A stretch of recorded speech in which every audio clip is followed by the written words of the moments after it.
So let us revise what we have studied so far. हम पढ़ रहे हैं ईआईएस सिस्टम कोर्स में सबसे पहले ईआईएस पोर्शन को। We have started with chapter number 4। Name of the chapter is e commerce, m commerce and emerging technology. सबसे पहले बात करते हैं अपन इसके फ्रेमवर्क की। दो हिस्सों में बटा है इसका फ्रेमवर्क। पहले कुछ चीज़ें जो हमने डिस्कस की थी उनमें क्या क्या था। सबसे पहले component, architecture, process flow diagram, risk and control, law and guidelines, method of digital payment. ये था पहला हिस्सा। दूसरे हिस्से में हमने डिस्कस करना है virtualisation, grid computing, cloud computing, mobile computing, green IT, web 3.0, IoT, BYOD, artificial intelligence, machine language. ठीक है। उसके बाद हमने सबसे पहले क्वेश्चन वे भी बताया था, वेटेज 10 मार्क्स का इसका। ये डिस्क्रिप्टिव 70 नंबर में से बात कर रहे हैं अपन। 30 नंबर में तो अलग से और सवाल आएंगे, मतलब इतना वेटेज तो इसका बनता है। पिछले 2 अटेम्प्ट में जब ये एमसीक्यू नहीं थे 14 और 12 मार्क्स के क्वेश्चन आप देख रहे हैं पूछे गए थे, और अब एमसीक्यू होने के बाद 10 नंबर के सवाल पूछे गए इससे। पहला सवाल हमने डिस्कस किया था ई कॉमर्स किसको कहते हैं। 6 चीज़ें याद की थी हमने। पहला, doing business electronically. Second, between a company, its customer and business partner. Number 3, automation. Number 4, reliable. Number 5, secure connection. छठी चीज कौन सी थी? Sales and purchase of goods and services through electronic mode. किस पे होता है ये? Computers, desktop, laptops, mobile apps, websites and so on. उसके बाद अपन एक ट्रेडिशनल कॉमर्स का डायग्राम देखा था। मैन्युफैक्चरर से होलसेलर, होलसेलर से रिटेलर, और फिर होता हुआ कस्टमर तक जाता है, जिसमें बीच में इंटरमीडिएटरीज प्राइस को ऐड कर देते हैं। तो उसको दूर करने के लिए हमने नया तरीका निकाला जिसे हम कहते हैं ई कॉमर्स। ये डायग्राम एम कॉमर्स के लिए भी लागू होता है। क्या दिख रहे हैं अपन यहाँ पे? कस्टमर बैठा है इस जगह पे, ये ऑर्डर प्लेस करता है या तो वेबसाइट पे या फिर करता है वो मोबाइल ऐप पे। उसके बाद सारा काम ऑटोमेटिक होता है। शॉपिंग कार्ट क्रिएट होती है, डिफरेंट टाइप के पेमेंट मोड से मेथड पेमेंट लिया जाता है, ऑर्डर कंप्लीट होने के बाद इनवॉइस क्रिएट होती है, 2 लोगों को मैसेज सेंड किया जाता है, कस्टमर एक मर्चेंट, इसके साथ साथ कार्गो डिवीजन को, वेयर हाउस को एक्टिवेट कर दिया जाता है मटेरियल डिलीवरी के लिए जिस एड्रेस पे कस्टमर ने हमें बताया है, और हम कार्गो से उसको रेस्पेक्टिव टाइम में डिलीवर कर देते हैं। ये बीच का सारा काम यहाँ कैसा हो रहा है? हमारे यहाँ ऑटोमेटिक हो रहा है। तो हमने मिडिलमैन खत्म कर दिए। इस तरीके से हम प्राइसेस को भी नियंत्रित कर सकते हैं। इसके बाद अगले सवाल के तौर पे हमने डिफरेंस के लिए इस सवाल को पढ़ा था। किस किस के बीच में difference? Traditional commerce on the one hand and e commerce and m commerce both things on the other hand. 11 तरीके के डिफरेंसेस थे। पहला कौन सा था? डेफिनेशन का फर्क। क्या डेफिनेशन का फर्क था? ये मैनुअल और नॉन इलेक्ट्रॉनिक है, तो ये इलेक्ट्रॉनिक है। हम पहले ट्रेडिशनल कॉमर्स की बात कर रहे हैं, फिर हम ई कॉमर्स और एम कॉमर्स की बात कर रहे हैं। सेकेंड है ट्रांजेक्शन प्रोसेसिंग। ये मैनुअल होता है, ये इलेक्ट्रॉनिक होता है। तीसरा तरीका अवेलेबिलिटी, लिमिटेड टाइम पीरियड के लिए, ये 24/7/365 डेज है। नेचर ऑफ प्रोसेसिंग, इसमें फिजिकल गुड्स को इंस्पेक्ट कर सकते हैं, इंस्पेक्ट नहीं कर सकते। Next, business scope. उससे पहले कस्टमर इंटरेक्शन, ये फेस टू फेस है तो ये स्क्रीन टू फेस है। नेक्स्ट, स्कोप, लिमिटेड दायरे में काम करता है, ये वर्ल्ड वाइड रीच करता है। यहाँ इन्फॉर्मेशन एक्सचेंज यूनिफॉर्म तरीके से नहीं होता है, यह यूनिफॉर्म तरीका है। यहाँ रिसोर्स का फोकस किस साइड है? सप्लाई साइड, जो आपके पास अवेलेबल है। वहाँ किस तरफ होता है? जो कस्टमर चाहता है, डिमांड साइड। मार्केटिंग कैसी है? 1 वे मार्केटिंग है, मतलब एक साथ सबको बता देते हैं। यहाँ पे 1-to-1 कस्टमाइज मार्केटिंग होती है। पेमेंट कैसा है? लिमिटेड तरीके से, कैश है, चेक है, क्रेडिट कार्ड है। यहाँ पे इन 3 के अलावा भी कई और तरीके जैसे electronic fund transfer, cash on delivery and UPI methods. उसके बाद डिलीवरी की बात है यहाँ इंस्टेंटेनियसली, तो यहाँ पे कुछ समय लगता है। इसके बाद हमने 8 स्टेप पढ़े थे ई कॉमर्स या एम कॉमर्स के। पहला स्टेप क्या था? गो टू द वेबसाइट और use A mobile app. Number 2, select the type of product you wish to buy. Number 3, select the correct type of product. Then 4th, make a final choice. 5th, at the time of payment, e-commerce vendor show the different detail. Number 6, once you go for the online payment, e-commerce vendor show the different payment option. Number 7, when you opt to choose payment method except COD, a OTP will be generated and next step at the 8th delivery terms पे आपको payment के हिसाब से product deliver कर दिया जाएगा। उसके बाद हमने बेनिफिट पढ़े थे 3 कैटेगरीज में। पहले बेनिफिट किसको थे? इंडिविजुअल यूजर या कस्टमर को। 6 बेनिफिट कौन से थे? Convenience, time saving, various option, easy to find, review, coupon and deal, any time access. Short word था इसका CTV ECA। ठीक है। उसके बाद 10 बेनिफिट पढ़े थे अपन ने किसके, बिजनेसमैन या सेलर के। कौन से 10 बेनिफिट थे, increase customer base, recurring payment made easy, third instant transaction, fourth provided dynamic market, fifth reduction in cost, sixth efficiency improvement, seventh creation of new market, eighth easier entry into the new market, ninth better quality of goods and elimination of time delays. 2 benefit government को बताए थे हमने, कौन से, instrumentation to fight out corruption, number 2 reduction in use of ecologically damaging material that is paper. ठीक है। इसके बाद हमने डिस्कस किए थे 6 कंपोनेंट ई कॉमर्स के। कौन से 6 कंपोनेंट थे, सबसे पहले यूजर मतलब इंडिविजुअल और ऑर्गेनाइजेशन, सेकंड कौन था, e commerce vendor like Flipkart. इसको इफेक्टिव बनने के लिए 10 चीजें बताई गई थी। कौन सी 10 चीजें थी, supplier and supply chain management अच्छा होना चाहिए, नंबर 2 वेयरहाउस ऑपरेशन स्मूथ होने चाहिए जिसके अंदर अपने विजन पिकिंग डीएचएल का तरीका देखा, number 3 shipping and return policy strong होनी चाहिए, फास्ट रिटर्न्स होने चाहिए, नंबर 4 ई कॉमर्स का कैटलॉगिंग और डिस्प्ले बहुत अच्छे किस्म का होना चाहिए, नंबर 5 मार्केटिंग के लिए लॉयल्टी प्रोग्राम बनाएं ताकि कस्टमर आपकी साइट से या आपके ऐप से जुड़ा रहे, शोरूम और ऑफलाइन परचेजेस की भी ऑप्शन रखें ताकि जिन लोगों को आपके वेबसाइट पे भरोसा ना हो वो फिजिकली आके प्रोडक्ट को देख सकें और ताकि हम उन्हें बाद में शिफ्ट कर सकें। डिफरेंट ऑर्डरिंग मेथड होने चाहिए ताकि उसको फ्लेक्सिबिलिटी मिले, गारंटीज होनी चाहिए मनी बैक की। इसके अलावा प्राइवेसी और सिक्योरिटी का कंसर्न भी ध्यान रखा जाना चाहिए, इसके लिए आईटी एक्ट भी बना हुआ है। उसके बाद हमने डिस्कस किया था टेक्नोलॉजिकल इंफ्रास्ट्रक्चर, 6 चीजें पढ़ी थी हमने इसमें। कौन सी 6 चीजें थी, कंप्यूटर, सर्वर्स, डेटाबेसेस, इन 3 चीजों को कहते हैं बैकबोन। क्या कहा जाता है इनको, बैकबोन कहा जाता है ई कॉमर्स का। Mobile app, digital library, data interchange. हमने सबसे पहले 3 चीजें डिस्कस की थी, कंप्यूटर, सर्वर्स एंड डेटाबेसेस, जिसे हमने बैकबोन के तौर पर डिफाइन किया। मोबाइल ऐप वो सॉफ्टवेयर प्रोग्राम है जो कि स्मार्टफोन्स पे, मोबाइल डिवाइसेस पे चलता है। 4 ओएस इसमें काम में लिए जाते हैं। कौन से 4 ओएस है हमारे, Android, iOS, blackberry, Microsoft OS, 4 है। ठीक है, हो सकता है इस पे कोई एमसीक्यू सवाल आ जाए। उसके बाद हमने डिस्कस किया था डिजिटल लाइब्रेरी, क्या खास बताई थी, it is A special library. क्या करता है ये, कलेक्शन ऑफ डिजिटल ऑब्जेक्ट को रखता है। ये ऑब्जेक्ट किस किस्म में हो सकते हैं, टेक्स्ट हो सकता है, ऑडियो हो सकता है, वीडियो हो सकता है, और इसके साथ साथ ये इलेक्ट्रॉनिक मीडिया पे रखा जाता है। डेटा इंटरचेंज क्या होता है, it is an electronic communication of data from one place to another place. E commerce में किया जाता है based on certain protocol. Protocol किसको कहते हैं, rules of communication. For example TCP IP is a famous protocol on the internet. उसके बाद हमने बात की थी इंटरनेट नेटवर्क की, क्या कहा जाता है इसे, critical enabler of e commerce and m commerce. इसके बिना आज की तारीख में कम्युनिकेशन संभव नहीं है। बड़ा कौन है इसमें, इंटरनेट की नेटवर्क, इंटरनेट बड़ा है। ठीक है, नेटवर्क तो छोटा भी हो सकता है लेकिन इंटरनेट पूरी दुनिया भर में उपलब्ध होता है हमारे को। आज 4G 5G टेक्नोलॉजी से ये सब कुछ संभव है। नेक्स्ट है वेबसाइट, जिसे वेब पोर्टल भी कहा जाता है। ये www पे अवेलेबल होता है, जो स्टैटिक और डायनेमिक 2 टाइप से होता है। जैसे www.flipkart.com फ्लिपकार्ट की एक वेब पोर्टल है जिससे यूजर इंटरेक्ट करता है प्रोडक्ट खरीदने और बेचने के लिए। नेक्स्ट होता है पेमेंट गेटवे, ये एक सर्वर होता है जिसके थ्रू कस्टमर अपना पेमेंट दिया करता है। एक तरीके से ये थर्ड पार्टी मीडिएशन है between you and Flipkart vendor, दोनों के बीच में होता है ताकि इसके थ्रू रूट होकर सारा काम किया जा सके। एग्जांपल एसबीआई, बड़ी, पेटीएम, ये सब इसी कैटेगरी में माने जाएंगे। इसके बाद हमने डिस्कस किया था आर्किटेक्चर और नेटवर्क सिस्टम। 2 चीजें डेफिनेशन में आर्किटेक्चर की याद रखनी है, पहला style of design, second method of construction. कुल मिला के 2 आर्किटेक्चर होते हैं, 2 टियर एंड 3 टियर। ये चाहे 2 टियर हो चाहे 3 टियर हो, कुल मिला के 3 लेयर होती हैं। कौन सी 3 लेयर होती हैं, प्रेजेंटेशन, एप्लीकेशन, डेटाबेस। अगर प्रेजेंटेशन और एप्लीकेशन को इकट्ठा करके एक जगह रख दिया जाए कंप्यूटर पे और डेटाबेस को दूसरी जगह रखा जाए तो इसे क्या कहेंगे, 2 टियर आर्किटेक्चर। और तीनों को अलग अलग कर दिया जाए तो किसी का नाम देंगे 3 टियर आर्किटेक्चर। और तीनों को उठा के एक कंप्यूटर में डाल दो तो क्या कहलाएगा, 1 टियर आर्किटेक्चर। आजकल ई कॉमर्स और एम कॉमर्स पे कौन सा चलता है, 3 टियर आर्किटेक्चर, और 3 से भी आगे एन टियर आर्किटेक्चर यूज किया जाता है। ये अपन ने डिस्कस कर लिया था, इसमें कोई दिक्कत नहीं है इसकी एडवांटेज डिसएडवांटेज समेत। कोई प्रॉब्लम है कि किसी को एडवांटेज डिसएडवांटेज में, भाई दोबारा से देखने की आवश्यकता है क्या, नहीं है?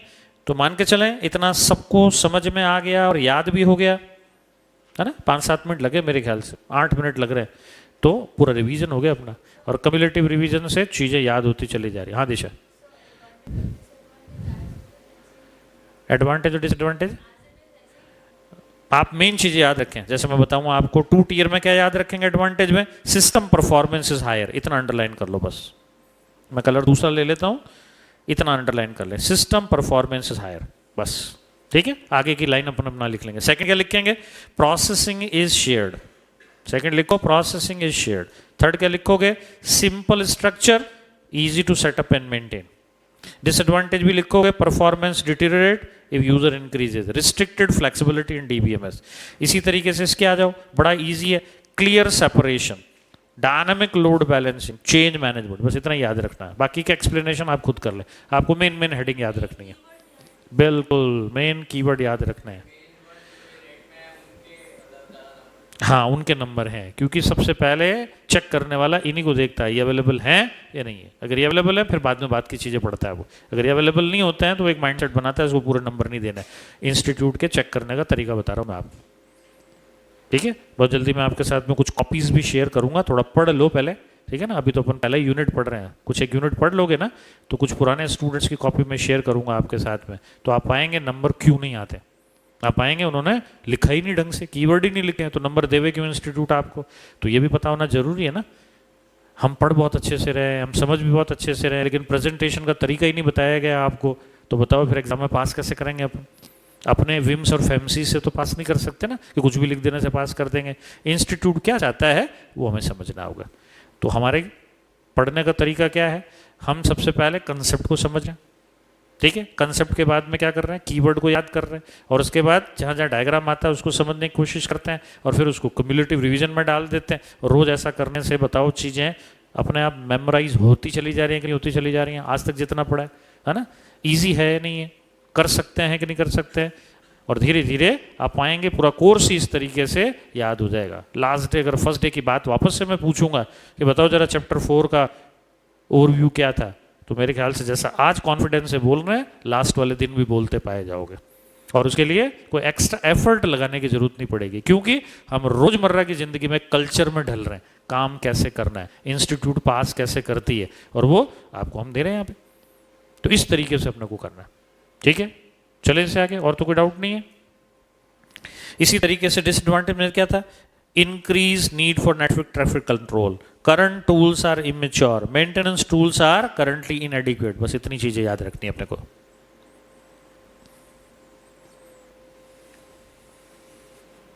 अगले सवाल पे चलते हैं, question 4, which architecture to be use. अब बताओ, आपने 1 टीयर 2 टीयर 3 टीयर पढ़ लिया, आपने 2 टीयर के एडवांटेज में बात भी की थी कि अगर यूजर 100 से ज्यादा हो जाते हैं तो आपको 2 टीयर आर्किटेक्चर इफेक्टिव नहीं लगता है। तो बताओ क्या हमारे ई कॉमर्स और एम कॉमर्स में यूज़र इतने ही होते हैं क्या, या यूज़र की संख्या लाखों करोड़ों तक पहुंच जाती है। तो जब लाखों करोड़ों यूज़र होंगे तो बताओ आपकी नज़र में कौन सा आर्किटेक्चर 1, 2 या 3 टीयर में सबसे सूटेबल माना जाएगा। It means all e commerce and m commerce will use 3 tier architecture और मोर। यही बात हो गई, देखो ये लिखा हुआ अंडरलाइन कर लो, all e commerce application follow the 3 tier network architecture. चाहे ई कॉमर्स हो चाहे एम कॉमर्स हो, किसको फॉलो करते हैं सारे लोग, 3 टीयर आर्किटेक्चर को। तो इस पे एमसीक्यू सवाल हो सकता है कि नहीं हो सकता है, इस चीज पे एक एमसीक्यू बन सकता है। क्या पूछ सकते हैं, all e commerce will use dash dash dash architecture, 1 tier 2 tier 3 tier, none of the above. तो सही आंसर क्या है इसका, 3 टीयर आर्किटेक्चर। क्लियर होगी बात सबको। अब एक डायग्राम द्वारा फिर से हम समझते हैं ई कॉमर्स इंटरनेट के माध्यम से कैसे काम करता है। आपने ट्रेडिशनल कॉमर्स के नीचे एक डायग्राम देखा था, सेम डायग्राम है लेकिन यहां 3 लेयर के साथ इसे बताया जा रहा है। डायग्राम देखा था आपने, याद आ रहा है। अब इसी डायग्राम को फिर से देखो, लेकिन यहां हम आपको 3 लेयर अलग अलग बता रहे हैं, कौन सी लेयर पे कहां क्या काम होता है। तो देखें इसी डायग्राम को फिर से, सेम डायग्राम अगेन। यूजर बैठा है यहां पे, किस पे बैठा है वो, एक लैपटॉप पे बैठा हो सकता है, डेस्कटॉप पे बैठा हो सकता है, एक पीसी पे बैठा हो सकता है। वहां से वो ऑर्डर प्लेस करता है, ऑर्डर कहाँ चला जाता है, शॉपिंग कार्ट पे चला जाता है, क्रेडिट कार्ड से चार्ज कर दिया जाता है, एक इनवॉइस बन के तैयार हो जाती है, एक ईमेल सेंड कर दी जाती है कस्टमर मर्चेंट को, वेयर हाउस को इंस्ट्रक्शन दे दिया जाता है, कार्गो से डिलीवर करने के लिए भेज दिया जाता है और कस्टमर को इसको इन्फॉर्म कर दिया जाता है। इस एंड पे, यूजर के एंड पे कौन सी लेयर काम करती है, प्रेजेंटेशन काम कर रही है। अब कस्टमर ने जो ऑर्डर दे दिया, शॉपिंग कार्ट में जाना, क्रेडिट कार्ड से परचेज होना, उसकी इनवॉइस क्रिएट होना, इसको मेल द्वारा या एसएमएस द्वारा जानकारी देना, कार्गो को इन्वॉल्व करना, वेयर हाउस को जानकारी देना, ये बीच की लेयर काम कर रही है। कौन सी लेयर काम कर रही है, ये एप्लीकेशन लेयर काम कर रही है। क्या ये आपको दिखती है, एप्लीकेशन लेयर किसी को सामने काम करती हुई दिखती है क्या, हमें केवल यूजर इंटरफेस प्रेजेंटेशन लेयर दिखती है, एप्लीकेशन लेयर काम करते हुए नहीं दिखती है। उसके बाद यूजर का डेटा, कस्टमर का डेटा, प्रोडक्ट का डेटा, मर्चेंट का डेटा, वेयर हाउस का डेटा कहीं ना कहीं स्टोर होता होगा, ये हमारी तीसरी लेयर है जिसका नाम क्या है, डेटाबेस लेयर। क्या ये भी आपको दिखाई देती है? नहीं। तो कुल मिला के 3 टियर आर्किटेक्चर में एक यूजर किससे इंटरेक्ट करता है? केवल और केवल प्रेजेंटेशन या यूजर इंटरफेस से, और किसी के साथ में उसका डायरेक्ट इंटरेक्शन नहीं होता है। बाकी 2 चीजें बैकग्राउंड में काम करती है जो जनरली हमें नजर भी नहीं आया करती। तो 3 लेयर समझ में आ गई सबको? आर्किटेक्चर 2 टियर के होते हैं, 2 टियर एंड 3 टियर। लेयर उसमें होती है 3, फिजिकल लेयर, एप्लीकेशन लेयर और डेटाबेस लेयर। प्रेजेंटेशन लेयर का काम होता है यूजर द्वारा फीड किए गए डेटा को लेना ताकि उसके हिसाब से काम किया जा सके। कैलकुलेशन का सारा काम कौन करता है? Application layer. और इन सब लोगों के डेटा को, चाहे कस्टमर का डेटा हो, मर्चेंट का डेटा हो, बैंक का डेटा हो, प्रोडक्ट का डेटा हो, सर्विस का डेटा हो, वारंटी का डेटा हो, प्राइवेसी का डेटा हो, वेयर हाउस का डेटा हो, कार्गो का डेटा हो, बिलिंग का डेटा हो, इनवॉइस का डेटा हो, कहाँ रहेगा? डेटाबेस लेयर पे रहेगा। हर प्रकार का डेटा कहाँ रहेगा? डेटाबेस लेयर पे रहेगा। सेम डायग्राम है, लेकिन यहाँ अपन ने उन 3 लेयर को यूज होते हुए देख लिया। कोई डाउट किसी को समझने में? कोई दिक्कत नहीं? चले फिर से आगे। नेक्स्ट अब आता है इन 3 लेयर पे कौन कौन सी चीज क्या क्या तरीके से मौजूद होती है। आओ देखें डिस्क्रिप्शन ऑफ ईच लेयर। क्या देखने जा रहे हैं अपन? Description of each layer. पहली लेयर कौन सी होती है? क्लाइंट या यूजर इंटरफेस लेयर, जिसको अपन प्रेजेंटेशन भी कहते हैं। इस जगह पे देखो 3 चीजें मौजूद होंगी। यूजर होगा, वेब ब्राउजर होता है, वेब सर्वर होता है। आपने यूज किए हैं हमेशा। कौन कौन मौजूद होते हैं? मैं या आप, मतलब यूजर। दूसरा कौन होता है? Web browser. अपन ई कॉमर्स की बात कर रहे हैं, एम कॉमर्स की बात नहीं कर रहे हैं। एम कॉमर्स की बात करेंगे तो मोबाइल ऐप हो जाएगा और मोबाइल का वेब ब्राउजर आ जाएगा। अच्छा ये पता है क्या सबको? मोबाइल पे जो वेब ब्राउजर चलता है वो आपके डेस्कटॉप पे जो वेब ब्राउजर चलता है उससे अलग होता है। अपीयरेंस में भले ही एक जैसे होंगे, काम एक जैसे करते होंगे, लेकिन मोबाइल पे अलग वेब ब्राउजर होता है। मतलब उसकी प्रोग्रामिंग का तरीका अलग होता है, क्योंकि वेब ब्राउजर जो नॉर्मल डेस्कटॉप पे बनता है वो बड़ी स्क्रीन के लिए होता है। स्मार्टफोन पे बनता है, छोटी स्क्रीन होती है, तो उसके हिसाब से उस पर प्रोग्रामिंग हमारी अलग की जाती है। वो वाला ब्राउजर इस पर चलाने की कोशिश करोगे तो प्रॉपरली फिट नहीं बैठता है। मना नहीं है चलाने से, लेकिन क्या आप पूरा तरीके से ढंग से देख पाते हैं क्या? तो हमें स्पेशली इसके लिए वेब ब्राउजर बनाना पड़ेगा। अभी हम किसकी बात कर रहे हैं? ई कॉमर्स की। इसके थोड़ी देर बाद किसकी बात करेंगे? एम कॉमर्स की। तो अगर ई कॉमर्स में यूजर, वेब ब्राउजर और वेब सर्वर है, तो आप पाओगे जब हम लोग एम कॉमर्स में जाएंगे तो यूजर, मोबाइल वेब ब्राउजर और वेब सर्वर मिलेगा हमारे को वहां पे। इतना ही तो अंतर होगा। आ जाओ सेकंड लेयर पे। सेकंड लेयर का नाम क्या होता है? Application layer. यहाँ पे कौन मिलता है हमारे को? ई मर्चेंट, मतलब एप्लीकेशन लॉजिक मिलता है हमारे को, जो कैलकुलेशन किया करता है हमारे लिए पीछे से बैकग्राउंड में। दूसरा कौन मिलता है? रीसेलर, सैमसंग, एप्पल, अपना माल बेचने वाले मिलते हैं यहाँ पे। तीसरा कौन मिलता है? लॉजिस्टिक पार्टनर मिला करता है हमारे को यहाँ पे, जो हमारे माल को ले जाता है। जैसे DHL हो सकता है, जैसे फर्स्ट फ्लाइट हो सकता है, जैसे फेडेक्स हो सकता है। ये सब कौन है हमारे लिए? कार्गो ले जाने वाले ही तो हैं। इनको क्या कहते हैं अपन? Logistic partner. लॉजिस्टिक का क्या मतलब? ट्रांसपोर्टेशन करने वाले। ट्रांसपोर्टेशन को एक और नाम से पुकारते हैं, क्या नाम है उसका? लॉजिस्टिक। लॉजिस्टिक टेक्निकल नाम है, आसान नाम क्या है उसका? ट्रांसपोर्टेशन करने वाले। और चौथा कौन मिलेगा आपको यहाँ पे? Payment gateway. तो लिख लो पेमेंट गेटवे चौथी चीज होती है। तो 4 चीजें मिलती हैं हमारे को एप्लीकेशन लॉजिक पे। कौन कौन मिलते हैं? 4। ई मर्चेंट, ब्रैकेट में लिख लो एप्लीकेशन लॉजिक। सेकंड कौन? रीसेलर, माल बेचने वाले। तीसरा कौन? लॉजिस्टिक पार्टनर, ट्रांसपोर्टेशन वाले। चौथे कौन? पेमेंट गेटवे, जिनकी मदद से पेमेंट को रिकॉर्ड किया जाएगा। पहले लेवल पे कितने थे? 3 लोग। यहां पे कितनी? 4। तीसरी चीज है डेटाबेस लेयर। कौन मिलेगा यहाँ पे? Information which store and house all data relating to product, price and other things. इसमें क्या होगा? प्रोडक्ट, प्राइस, कस्टमर, इन सब की डिटेल स्टोर रहेगी। तो 3 लेयर पे क्या क्या मौजूद होता है समझ में आया क्या सबको? फिर से एक बार समझ लें। क्लाइंट या प्रेजेंटेशन लेयर पे क्या क्या मिलता है हमारे को? User, web browser, web server. User पता है मैं और आप। वेब ब्राउजर कौन? इंटरनेट एक्सप्लोरर, फायरफॉक्स, मोजिल्ला, और बोलो गूगल क्रोम, और बोलो ओपेरा, सफारी, और बोलो नेटस्केप नेविगेटर, और बोलो फायरफॉक्स मोजिल्ला का, ठीक है, और बोलो। इतना ही है। ये वेब ब्राउजर होता है। तो वेब सर्वर क्या है? What is web server? जहां पे सारी वेबसाइटें स्टोर होती हैं, वहां उसको नाम क्या दिया गया है? Web server. बात आ गई सबको समझ में? अच्छा इधर आ जाओ। एप्लीकेशन लॉजिक में क्या क्या है? ई मर्चेंट का मतलब जब एप्लीकेशन लॉजिक कैलकुलेट होती है। क्या ये सबका अलग होता है कि एक जैसा होता है? फ्लिपकार्ट का अलग होगा, स्नैपडील का अलग होगा, अमेजन का अलग होगा, अलीबाबा का अलग होगा, है ना? सबकी कैलकुलेशन का तरीका एक होता है क्या? सबका अलग अलग होता है। सबके प्रोडक्ट भी अलग अलग होते हैं। भले ही प्रोडक्ट आपके और मेरे एक जैसा ही डिस्प्ले हो रहा है, लेकिन आप कितना डिस्काउंट दोगे, मैं कितना डिस्काउंट दूंगा, ये तो एक थोड़ी होता है, ये तो अलग अलग ही होता है ना। तो बताओ हर एक का लॉजिक अलग होगा कि नहीं होगा। तो ई मर्चेंट लॉजिक सबका अलग होता है हर वेबसाइट पे। रीसेलर भी अलग अलग पाए जाते हैं, किसी जगह कम होंगे, किसी जगह ज़्यादा होंगे, किसी जगह होंगे, किसी जगह नहीं होंगे। तीसरी चीज़, लॉजिस्टिक पार्टनर सबके अलग अलग होते हैं। हो सकता है एक लॉजिस्टिक पार्टनर कई वेबसाइटों को सर्विसेज दे रहा हो सकता है सबके अलग अलग भी मौजूद हो। नेक्स्ट, पेमेंट गेटवे, ये भी सबके अलग हो सकता है। कोई एसबीआई को यूज़ कर रहा है, कोई पेटीएम को यूज़ कर रहा है, कोई किसी और को यूज़ कर रहा है, मोबीक्विक को यूज़ कर रहा है, कोई और किसी को यूज़ कर सकता है।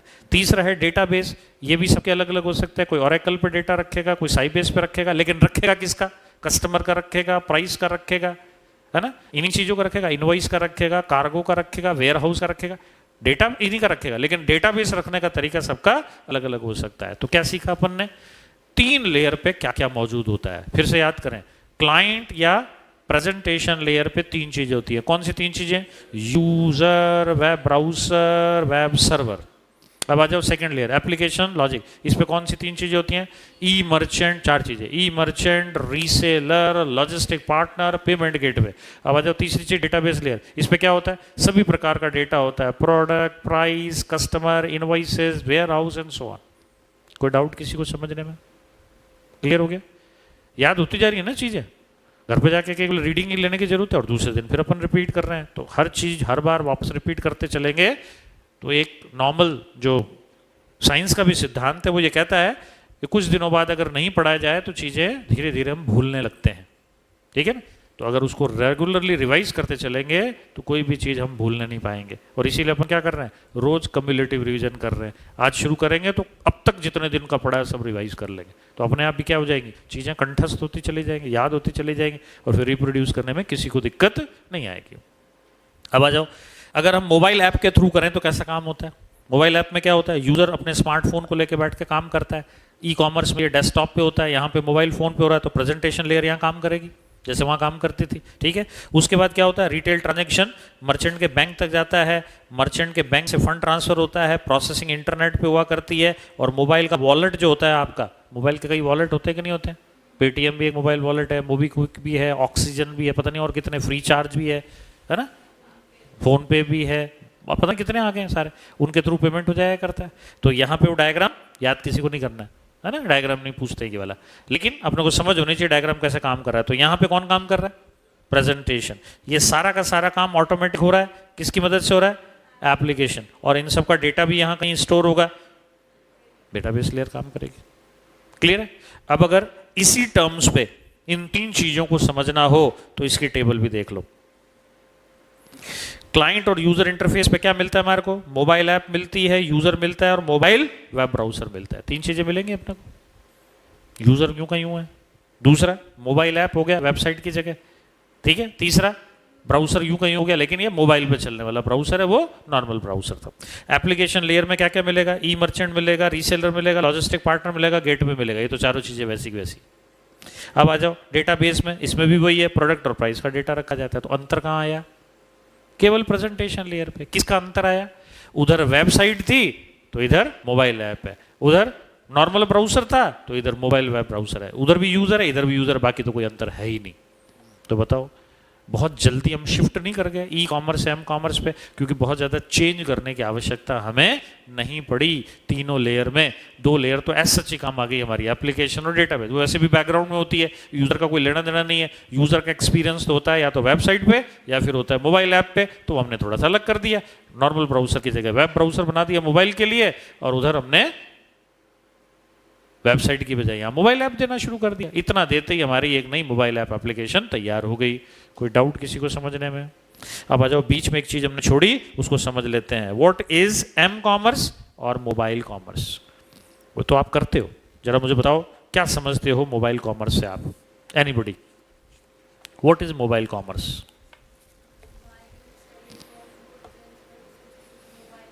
मोबाइल एप्लीकेशन ऑन व्हाट, किस पे करेंगे मोबाइल एप्लीकेशन का यूज, मोबाइल फोन पे केवल, या कुछ और पे भी कर सकते हैं, tablet, PC, smartphone, personal digital assistant, ऐसी कई चीज़ों पे कर सकते हैं ना। तो इसको नाम क्या देंगे, मोबाइल कॉमर्स, है ना। ये रिस्ट्रिक्ट नहीं करता है, पहले अच्छे से समझ लें, केवल मोबाइल फोन्स पे किया जाने वाला कॉमर्स ही मोबाइल कॉमर्स नहीं होता है। आप इसको क्या कर रहे हैं फिर, रिस्ट्रिक्ट कर रहे हैं। हम कह रहे हैं मोबाइल ऐप द्वारा मोबाइल फ़ोन पे, स्मार्टफोन पे, टैबलेट पीसी पे या किसी और डिवाइस पे जिस पे चल सकता है, जैसे पर्सनल डिजिटल असिस्टेंट, तो उन सब पे की जाने वाली कॉमर्स क्या कहलाती है, मोबाइल कॉमर्स कहलाती है। देखो ये डेफिनेशन में लिख रखा है, एम कॉमर्स और mobile commerce is the buying and selling of goods and services. तो पहली चीज क्या हो जाएगी, it is buying and selling of goods and services. ये ई कॉमर्स में भी था, यहाँ भी है। Through wireless hand held devices, ये वानी था, वायरलेस हैंड हेल्ड डिवाइसेस। ये डिवाइस वायर वाली है कि वायरलेस है, और ये जो डेस्कटॉप पड़ा है इसके साथ वायर जुड़ी हुई है कि नहीं जुड़ी हुई है। तो हमारा डेस्कटॉप मशीन कैसा होता है, विद वायर्ड होता है। ये कैसा है, वायरलेस होता है। अच्छा, उसको क्या आसानी से हाथ में पकड़ सकते हैं क्या, ये हैंड हेल्ड डिवाइस है क्या, ये तो गोदी में उठाए जैसी भी डिवाइस नहीं है ना, ये कैसी है, हैंड हेल्ड डिवाइस है। अच्छा, ये टैबलेट पीसी भी हैंड हेल्ड है मेरा, है ना, लैपटॉप भी हैंड हेल्ड है मेरा। तो जो आसानी से हाथ में उठाया जा सके, काम में लिया जा सके, उन डिवाइसेस पे होती है, ये भी हमें ध्यान रखना है। Hand held devices such as cellular telephones, personal digital assistant. M commerce enable the user to access the internet without needing to find a place to plug in. आपको इसमें बार बार रिचार्ज, बार बार इसको प्लग इन करने की जरूरत नहीं। जब तक इसकी बैटरी काम करती रहती है तब तक ये आपको बिना किसी दिक्कत के काम करने का मौका उपलब्ध करवाता रहता है, जबकि हमारे उसको लगातार पावर की जरूरत पड़ती है। चलता है कि अपने आप, लाइट अभी चली जावे तो यूपीएस का सपोर्ट चाहिए कि नहीं चाहिए इसको। अगर मैं यूपीएस हटा दूं तो ये 1 सेकंड भी काम नहीं करेगा, इसलिए अचानक चलते काम नहीं बंद हो जाए, हम क्या लगाते हैं इसके ऊपर, यूपीएस। यूपीएस की भी अपनी एक लाइफ है, 15 मिनट, 20 मिनट, आधा घंटा, 1 घंटा, 2 घंटा। 4 बैटरी लगा दोगे तो 2-2 घंटे तक खींच लोगे, लेकिन फिर भी तो खत्म होगा। लेकिन एक बार आप इसको रिचार्ज कर दो और इसकी बैटरी लाइफ अच्छी है, 4-5 हज़ार 10 हज़ार mAh की बैटरी इसके अंदर लगी हुई है, तो मेरे ख्याल से 24 घंटे भी आप इंटरनेट का भरपूर उपयोग करते हुए काम कर सकते हो, दोबारा प्लग इन की जरूरत नहीं है। और अब तो ऐसे भी फ़ोन आ गए हैं जिसमें दीपिका एक ऐड में आया करती है, ओप्पो का ऐड है शायद, वो 2 मिनट या 5 मिनट में रिचार्ज हो जाता है, आता है ना वो एक ऐड। बताओ, वो एक बैटरी रिचार्ज ऑप्शन के कारण ही फ़ोन काफ़ी यूज़ किया जाता है कि आपका बैटरी एग्जॉस्ट हो रहा है, चिंता की जरूरत नहीं, 2 मिनट भी कहीं मिला आपको, इमीडिएटली प्लग इन करोगे, फास्ट चार्ज हो जाएगा, फिर से आप उसको काफ़ी देर तक यूज़ कर पाओगे। तो ये एक फैसिलिटी है ना जो हमारे को इस ई कॉमर्स से बेटर फॉर्म उपलब्ध कराती है कि हमें बार बार प्लग इन के लिए पावर की जरूरत नहीं होती है। ऑन द मूव हम जा सकते हैं। क्या ये हर जगह साथ में खींच के ले जाके कॉमर्स कर सकते हो क्या, कि जज के यहाँ से मेन बिल्डिंग चलना है, अपने घर जाना है, तो साहब इसको भी साथ में रखो, बड़ा मुश्किल है इसके साथ में सब चीज़ों को लेकर चलना। अकेले मॉनिटर को थोड़ी लेना पड़ेगा, पड़ोस में वो सीपीयू का डब्बा भी उठाना पड़ेगा, यूपीएस भी उठाना पड़ेगा, और एक आदमी के बस की बात ही नहीं है सबसे लिए उठा के चले, लेकिन इसमें संभव है ना हमारे। तो हमारी इसकी डेफिनेशन में 2-3 चीजें क्या क्या हो गई, फिर से याद करें। It is the buying and selling of goods and services, ये दोनों में कॉमन है, ई कॉमर्स और कॉमर्स। दूसरी बात जो अलग हो जाती है इसमें वो क्या है, वायरलेस हैंड हेल्ड डिवाइसेस। वो कौन कौन सी डिवाइसेस हैं, सेलुलर टेलीफोन मतलब स्मार्टफोन की बात हो रही है, पर्सनल डिजिटल असिस्टेंट ये बीच में आए थे। तुम्हें ध्यान है, नोकिया का एक फोन आता था 6300 सीरीज का, जो इस तरीके से खुल जाया करता था, है ना, उसको हम पर्सनल डिजिटल असिस्टेंट कहते थे, क्योंकि उसके अंदर एक छोटी सी स्क्रीन होती थी, टाइप करने के लिए कीबोर्ड होता था, ताकि हम कुछ चीज़ें स्टोर कर सकें। इससे पहले, ऐसे फ़ोन आने से पहले आपको ध्यान हो तो दुनिया में कैसियो की डिजिटल डायरीज चला करती थी। देखिए कि तुमने कभी वो, मेरे पास पड़ी एक पुरानी, मैं भी यूज़ नहीं करता, कभी यूज़ करता था, दिखाऊंगा मैं। छोटा सा कंपास जैसा बॉक्स होता था, खोलते थे उसको, उसके अंदर कैलकुलेटर स्टाइल में एक छोटा सा डिस्प्ले आ जाता था, नीचे कीपैड आ जाता था, आप कुछ डेटा उसमें स्टोर कर देते थे। तो उसको नाम क्या दिया जाता था, personal digital assistant. Mobile phone आने से पहले आप कह सकते हैं ये आपका प्रीडिसेसर था, पूर्वज था, ठीक है ना। मोबाइल का पूर्वज कौन, पीडी है, पर्सनल डिजिटल असिस्टेंट। उसके बाद कौन है, नॉर्मल मोबाइल फ़ोन है। आज अपन बताओ कौन सी 4th जनरेशन में, अब अपन 4th जनरेशन फ़ोन में काम कर रहे हैं। फर्स्ट जनरेशन फ़ोन कौन सा था, ब्लैक एंड वाइट स्क्रीन, केवल 0 से 9 के की बटन्स, बस और कुछ नहीं, ठीक है, बहुत आसान यूज़ करने में, हरे से ऑन करो, लाल से बंद करो, इतने ही काम होते थे। फिर सेकंड जनरेशन आए, पॉलीफोनिक रिंगटोन्स, कलर स्क्रीन देने लगे अपन, ये स्क्रीन भी साइज थोड़ी बड़ी हुई। फिर आए थर्ड जनरेशन फ़ोन, हमारे स्मार्टफोन्स आ गए, इसमें हम क्या करने लगे, कीपैड भी देते थे, ब्लैकबेरी वाले मोबाइल फ़ोन, स्क्रीन भी साइज बड़ी हुआ करती थी, थोड़े थोड़े वीडियो कंटेंट भी आने लगे थे। और आज जो हम यूज़ करते हैं कौन से हैं, 4th जनरेशन के, बड़ी स्क्रीन, कीबोर्ड है ही नहीं, कीबोर्ड वर्चुअल आया करता है, बटन प्रेस करते हैं तो एक वर्चुअल कीपैड अपीयर हुआ करता है, और सारा का सारा काम कैसा है इसमें, वीडियो कंटेंट पे ही आधारित है। हम बाकी सारे काम भी कर सकते हैं, लेकिन मुख्य काम इसमें क्या हो गया, वीडियो स्ट्रीमिंग करना। तो हम आजकल 4th जनरेशन मोबाइल फ़ोन में काम करते हैं। ये बात कर रहा है किसकी, सारे जनरेशन्स की जिनमें इंटरनेट चल सकता था। M commerce enable user to access the internet without needing to place plug in. और ये जो हमने ऊपर डायग्राम देखा वो किसका है, मोबाइल ऐप के थ्रू कैसे ई कॉमर्स किया जा सकता है। ये तो कौन सा है, एम कॉमर्स के थ्रू। और ऊपर वाला कौन सा पढ़ा था अपन ने, ई कॉमर्स के थ्रू। बात आ गई क्या सबको समझ में? तो इस तरीके से दोनों का अंतर समझ लिया अपन ने, कोई डाउट नहीं है। तो ई कॉमर्स भी क्लियर हो गया हमारे लिए, एम कॉमर्स भी क्लियर हो गया हमारे लिए, दोनों के बीच में कोई प्रॉब्लम नहीं हमारे को समझने में। चलें इससे आगे अब अपन, कोई डाउट नहीं। नेक्स्ट मई 18 में पूछा गया सवाल है, तो आप सब लोग मार्क कर लें इसको। मई 18 4 marks. Explain the work flow diagram for e commerce. Explain the work flow diagram for e commerce. E commerce का वर्क फ्लो डायग्राम बताएं। अभी तक अपन ने देखे 2 सवाल, डिजिटल लाइब्रेरी पे 2 नंबर का सवाल आया, वर्क फ्लो डायग्राम पे 4 नंबर का सवाल आया। अभी अपन थोड़ी देर पहले रिवाइज करके आए हैं 8 स्टेप्स ऑफ ई कॉमर्स। ध्यान आ रहे हैं सारे, वही सारे स्टेप डायग्राम में यहाँ बताए हुए हैं, और इसी को नाम क्या दे दिया हमने, work flow diagram of e commerce. देखो डायग्राम को ध्यान से, पहला स्टेप, कस्टमर क्या कर रहा है, या तो वेबसाइट पे बैठा है या फिर क्या कर रहा है, वो मोबाइल ऐप पे बैठ के काम कर रहा है। देखो 2 रूट है, एक सबमिट ऑनलाइन ऑर्डर करता है वो, दूसरा फोन के द्वारा भी कर सकता है। आपको पता है क्या, एक टोल फ्री नंबर पे बैठ के भी मैं अमेजन पे ऑर्डर प्लेस कर सकता हूँ। फैसिलिटी है कि नहीं है? हालांकि हम इसका उपयोग नहीं करते क्योंकि हमें फालतू लगती है, प्रोडक्ट ही नहीं देख पा रहे हैं तो फिर ऑर्डर क्या करना, लेकिन इसके थ्रू भी किया जा सकता है। अगर किसी को सब कुछ पता है, प्रोडक्ट का कोड पता है, प्रोडक्ट के स्पेसिफिकेशन पता है, तो आप क्या कर सकते हैं, टोल फ्री नंबर के थ्रू भी चीज़ों को बुक करवा सकते हैं। तो देखो कस्टमर क्या कर रहा है, या तो सेकंड स्टेप पे स्टेप नंबर लिख दो, पहला step customer, second step submit online order, third second का ही एक और extension 2A submit order via phone. दोनों में से कोई एक तरीका अडॉप्ट करोगे, या तो ऑनलाइन दोगे या आप फोन के थ्रू करोगे। दोनों केस में हम आगे जाएंगे स्टेप नंबर 3 पे। 3 पे क्या होगा, पे through the credit card transaction. आप किसी भी एक मोड से पेमेंट करोगे। पेमेंट करने के कई तरीके अपन ने पढ़े, credit card, debit card, ATM, पढ़े नहीं पढ़े अपन? उसके बाद क्या होगा, 4th step, order send to the warehouse for shipping, देखा था अपन ने ये।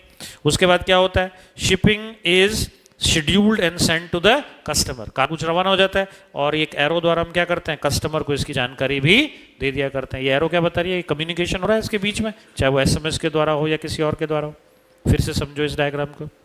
पहला स्टेप, कस्टमर बैठा है, उसको ऑर्डर करना है। ऑर्डर करने के 2 तरीके, पहला ऑनलाइन ऑर्डर सबमिट कर दो, दूसरा फोन के द्वारा ऑर्डर दे दो। दोनों चीजें कहाँ जाएंगी, पेमेंट गेटवे पे चली जाएंगे। पेमेंट आपको किसी न किसी तरीके से करना पड़ेगा। जैसे आप पेमेंट कर दोगे, स्टेप 4 पे क्या हो जाएगा, ऑर्डर वेयर हाउस को भेज दिया जाएगा, आप शिपिंग कर दो। स्टेप नंबर 5 पे शिपिंग शेड्यूल कर दी जाएगी और कस्टमर को SMS के द्वारा इन्फॉर्म कर दिया जाएगा। यही तो पढ़ा था अपन ने, यही स्टेप थे ना वहाँ पे। अब इसको अपने डायग्राम में बना दिया तो इसका नाम क्या पड़ गया, वर्क फ्लो डायग्राम। डायग्राम बना दिया तो इसका नाम क्या पड़ गया, वर्क फ्लो डायग्राम। कितने नंबर का सवाल पूछा हुआ है नवंबर 18 में, मई 18 में 4 मार्क्स का सवाल पूछा हुआ है। ये डायग्राम बनाना था और आपको ये स्टेप्स लिखने थे, ठीक है। ये ई कॉमर्स में भी काम करता है और ये एम कॉमर्स में भी काम करता है। एम कॉमर्स में फर्क क्या है, मोबाइल ऐप के थ्रू काम कर लेगा, बाकी तो बातें वो कोई वही है ना, कोई अंतर थोड़ी है दोनों के बीच में। अभी अपन पढ़ के ही आए इसमें। तो देखो अब स्टेप्स क्या हैं। सबसे पहले कस्टमर लॉगिन करता है, ऐसे ही होता है। सपोज मैं फ्लिपकार्ट का डायरेक्ट यूजर हूं तो क्या करता हूं मैं, फ्लिपकार्ट पे अपने यूजर नेम पासवर्ड से लॉगिन कर लेता हूं, या मैं परमानेंटली लॉगिन ही रहता हूं। जैसे मैं मेरे सिस्टम में लॉगिन ही रहता हूं तो मुझे क्या करना पड़ता है, केवल फ्लिपकार्ट के आइकन पे क्लिक करना पड़ता है, वो अपने आप ही मेरा अकाउंट ओपन कर देता है। और अगर आप लॉग आउट हुए हैं तो क्या करना पड़ेगा, अपना यूजर नेम पासवर्ड जो आपने क्रिएट किया अकाउंट बनाते वक्त वो डालना पड़ेगा। डालते क्या हो जाएगा, फ्लिपकार्ट आपके अकाउंट को ओपन करके पुरानी परचेजेज और सब चीजें आपको दिखा सकता है। तो पहला काम क्या करेंगे अपन, customer will log in. Second step क्या होगा, प्रोडक्ट एंड सर्विस का सिलेक्शन। थर्ड स्टेप क्या होगा, customer places an order. Fourth step क्या होगा, you will be transfer to the payment gateway. एक केस में पेमेंट गेटवे पे नहीं जाते, कौन सा केस है वो, COD वाला। ये हमेशा याद रखना है ना। स्टूडेंट से टीचर कई बार एक्सपेक्ट करता है कि समझ के आया हुआ है कि रटा हुआ है, देखना पड़ेगा ना अपने को केवल अपन रट रट के चले गए तो हर केस में अपन क्या करेंगे, पेमेंट गेटवे पे जाते हैं। पर एक सीओडी वाला केस है जिसमें पेमेंट गेटवे पे जाने की जरूरत पड़ती नहीं है, ना उसमें ओटीपी जनरेट होता है। तो अगर हम समझे हुए हैं तो यहाँ गलती नहीं करेंगे, वरना यहाँ भी गलती कर बैठेंगे अपन। Next, dispatch and shipping process start हो जाता है। फिर डिलीवरी की ट्रैकिंग होती है। आप सबको पता है, जैसे ही अपन ऑर्डर बुक कर देते हैं एक डॉकेट नंबर नहीं मिल जाता आपको, एक नंबर मिलता है ना, के समथिंग, जो इसको ट्रैक आईडी कहते हैं अपन। ट्रैक आईडी डालते हो तो पता चलता है तुम्हारा पैकेट कहाँ तक पहुँच गया, कब शेड्यूल्ड है, कब आपको मिल जाएगा, पता चलता है कि नहीं पता चलता है, उसको कहते हैं डिलीवरी ट्रैकिंग। और लास्ट, सीओडी की ट्रैकिंग। कस्टमर ने पेमेंट दे दिया कैश ऑन डिलीवरी तो उसकी भी ट्रैकिंग होती है। कस्टमर ने पेमेंट दे दिया तो बताओ क्या कंपनी के ओनर को पैसा डायरेक्ट मिला, क्या पैसा उसको मिला जो आपके यहाँ पे माल देने आया था। वो जैसे ही पैसा कलेक्ट करता है उसके पास भी एक हैंडल डिवाइस होती है, वो कहता है आप सिग्नेचर करो इस पे, तो उस डिवाइस पे आप सिग्नेचर करते हो। सिग्नेचर करते ही कंफर्म हो गया इस आदमी ने कंपनी के बिहाफ पे आपसे पैसा ले लिया, अब आप फ्री हो गए, आपको माल मिल गया, आपने पैसा दे दिया, साइन कर दिया, अब पैसा इसके पास आ गया। अब कंपनी ये नहीं कह सकती उसके बाद पैसा नहीं मिला। इमीडिएटली कंपनी जैसे ही ये साइन आप करते हो एक एसएमएस जनरेट करती है, आपका पैसा प्राप्त हो गया। हालांकि कंपनी तक अब तक गया नहीं है, आपके घर पे ही खड़ा है वो आदमी, लेकिन कंपनी क्या कहती है, रेस्ट इज श्योर्ड, आपका पैसा हमारे तक आ गया क्योंकि हमारा ऑथोराइज रिप्रेजेंटेटिव आपके पास खड़ा है। तो सीओडी ट्रैकिंग भी कर सकते हैं कि नहीं कर सकते हैं। तो कितने स्टेप हो गए हमारे, टोटल 7। क्या क्या होता है अभी इसमें, कस्टमर लॉग इन करता है, फिर क्या होता है, प्रोडक्ट एंड सर्विसेज का सिलेक्शन करते हैं, फिर क्या होता है, कस्टमर ऑर्डर प्लेस करता है, फिर क्या होता है, पेमेंट गेटवे पे रूट किया जाता है, फिर क्या करते हैं, डिस्पैच एंड शिपिंग प्रोसेस होता है, फिर क्या होता है, डिलीवरी की ट्रैकिंग करते हैं, फिर क्या होता है, सीओडी की ट्रैकिंग करते हैं। याद कर ले फिर से एक बार, प्रोसेस फ्लो डायग्राम में 7 स्टेप। पहला, customer will log in. Second step, product and service will be selected. Number 3, customer places the order. Number 4, payment gateway will be used. Number 5, dispatch and shipping process start. Number 6, delivery tracking. Number 7, COD tracking. One more time, बिना देखे याद करते हैं। Workflow diagram of e-commerce और m-commerce. Number 1, customer login. Number 2, select the product and services. Number 3, places the order and customer places the order. ठीक है। 4th, payment gateway. Number 5, dispatch and shipping. Number 6, delivery tracking. Number 7, पूरा हो गया। कोई दिक्कत क्या समझने में? तो आज कल से रिवीजन के बाद में क्या क्या पढ़ लिया अपन ने, बिना देखे याद करें तो। सबसे पहले हमने पढ़ा कौन सा आर्किटेक्चर ई कॉमर्स और एम कॉमर्स को यूज करना चाहिए, क्वेश्चन नंबर 4। ध्यान आ रहा है क्या सबको? क्या पढ़ा अपन ने, 3 टियर आर्किटेक्चर को यूज करना चाहिए, पढ़ा अपन ने। उसके बाद अगला सवाल क्या था अपने को, ई कॉमर्स कैसे काम करता है एक डायग्राम के माध्यम से, और उसके हमने 3 हिस्सों में देखा, प्रेजेंटेशन लेयर पे क्या चीजें यूज होती है, एप्लीकेशन लेयर पे क्या चीज यूज होती है, और डेटाबेस लेयर पे क्या यूज होती है। फिर हमने अगली बार देखा एम कॉमर्स में यही डायग्राम कैसे काम करता है और उसके 3 लेवल पे कौन सी चीजें काम करती है। फिर हमने पढ़ा एम कॉमर्स की डेफिनेशन को, और उसके बाद हमने अभी देखा work flow diagram of e commerce and m commerce, जिसमें एक डायग्राम था और 7 स्टेप्स थे। कौन से 7 स्टेप थे, क्विकली फिर से रिवाइज कर ले तो। सबसे पहले customer log in, second product selection या service selection, number 3 customer places the order, number 4 dispatch and shipping process, payment gateway, उसके बाद dispatch and shipping process, then delivery tracking, then COD tracking. काम खत्म। तो आज तक जितना अपन ने पढ़ा है सबको याद हो गया, कोई दिक्कत नहीं है सबको समझने में, क्लियर है। चले फिर इससे आगे, आज एक महत्वपूर्ण अपन क्वेश्चन डिस्कस करने जा रहे हैं, जिसका नाम है question number 6, risk and control in e commerce. ये शब्द ना रिस्क, ये बहुत सुना हुआ है आपने। क्या होता है रिस्क, अपन अपने टॉपिक में बाद में आएंगे। आम जिंदगी में रिस्क का मतलब क्या होता है, व्हाट इज रिस्क? अनसर्टेनिटी, और कुछ, थ्रेट, किसी ने इधर से थ्रेट बोला, अनुराग ने थ्रेट बोला आपने, और किसी ने कुछ बोलना है भाई, क्या होता है? हाँ गौरी, कुछ ध्यान आ रहा है? यही होता है। अच्छा, रिस्क से अल्टीमेट होता क्या है, अगर रिस्क आ जाए तो होता क्या है? इससे लॉस होता है, पक्की बात, लॉस होता है। अच्छा, फिर रिस्क दूर कैसे करें? प्रिकॉशन मेजर्स लेंगे, उसको नाम क्या देते हैं? कंट्रोल का। इसका मतलब रिस्क होगी जहां पे वहां कंट्रोल भी जरूर होंगे। तो रिस्क क्या है बेसिकली समझ लें। Risk is any undesirable event. ये डिजायरेबल है कि अनडिजायरेबल है? It is an undesirable event which may prevent you from achieving your desired objective. 3 चीजें। पहली चीज क्या है?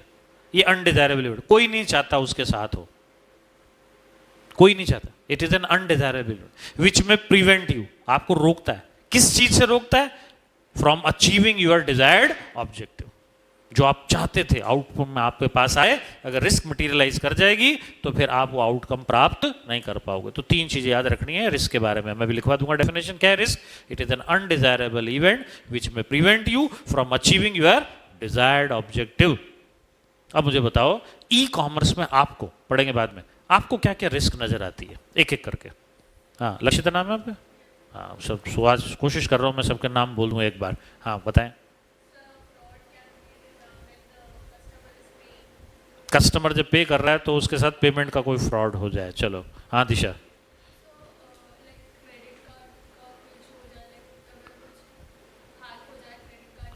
कोई और आपके बेसिस पे क्रेडिट परचेजेस कर ले। हाँ दीपिका, दीपिका नाम है ना? आपको कोई नाम गलत बोल रहा हूँ तो सुधरवा लेना भी, है ना, मुझे भी याद हो जाए। हाँ,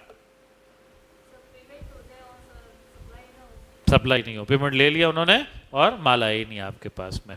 हाँ साक्षी, बोला क्या और दिया क्या आपने को? हाँ गौरी,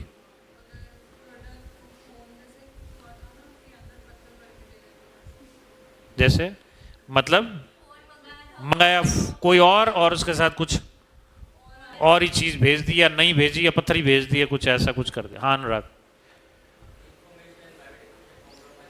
प्राइवेसी कॉम्प्रोमाइज हो जाए। हाँ गौतम। हाँ,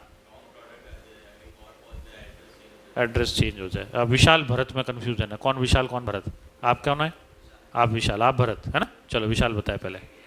साइट हैक हो जाए, वेरी गुड। और ठीक है, मतलब आपने बताई दिया, मुझे पढ़ने की भी जरूरत नहीं, बस यही तो लिखा हुआ है इसके अंदर। बहुत होशियार हो, है बढ़िया है।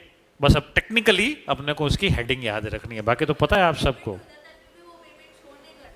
हाँ ये भी होता है, ये तो इंस्टीट्यूट की साइट भी हो जाएगा आपके साथ कई बार। अभी तक तो नहीं हुआ होगा मेरे ख्याल से, पर होगा एक बार, फाइनल करते करते एक बार हो जाएगा। इंस्टीट्यूट को पैसा चला गया, इंस्टीट्यूट कहेगा आया ही नहीं, फिर भेजना पड़ता है अपने को, फिर वापस रेमिट करते हैं हालांकि, लेकिन कई बार ये टेक्निकल इश्यूज आ जाया करते हैं, पेमेंट 2 बार करना पड़ता है, फिर वापस लौटाना पड़ता है। पर अपना तो गया ना एक बार। अब सपोज तो छोटा मोटा पेमेंट हो जब तो दिक्कत नहीं, बड़ा पेमेंट हो जाए, सपोज करो अपन बिजली का बिल भर रहे हैं, अभी बिजली का बिल सबका बहुत ज़्यादा आया है, मालूम है तुम्हारे को? नहीं मालूम होगा, पूछना पापा से, है ना? एक 2-2 ढाई महीने का एक तो बनाया, फिर स्थायी शुल्क जोड़ दिया, फिर सिक्योरिटी और मांग ली, तो एक एक आदमी का 20-20, 30-30 हज़ार रुपये का बिल आ रहा है। और एक्सेल अकेडमी का बिल आया 50,000 रुपये का, सोचो, और सिक्योरिटी और मांग ली हमसे। तो सोचो आसान काम है क्या? अचानक चलते हुए मैं कहते हैं सब एडिशनल खर्चा आप और करें, मुश्किल होता है ना सब चीज़ों को मैनेज कर पाना। और सपोज करो मैं एक बार पेमेंट कर दे मैं, और फिर बिजली घर कहे आपका पैसा आया नहीं, तो डंडा ढूंढना पड़ता है, किसने बोला आया नहीं।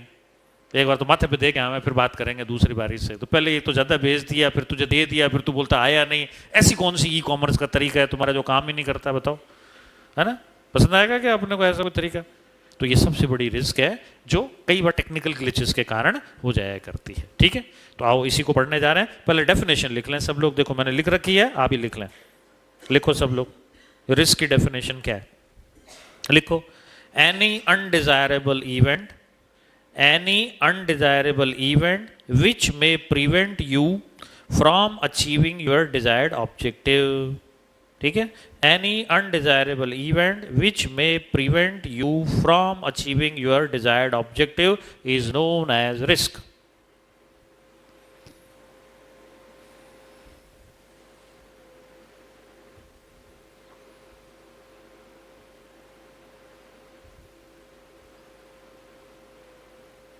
ये डेफिनेशन याद रखनी है, कभी भी आए तो लिखने की। अचीविंग योर डिजायर्ड ऑब्जेक्टिव,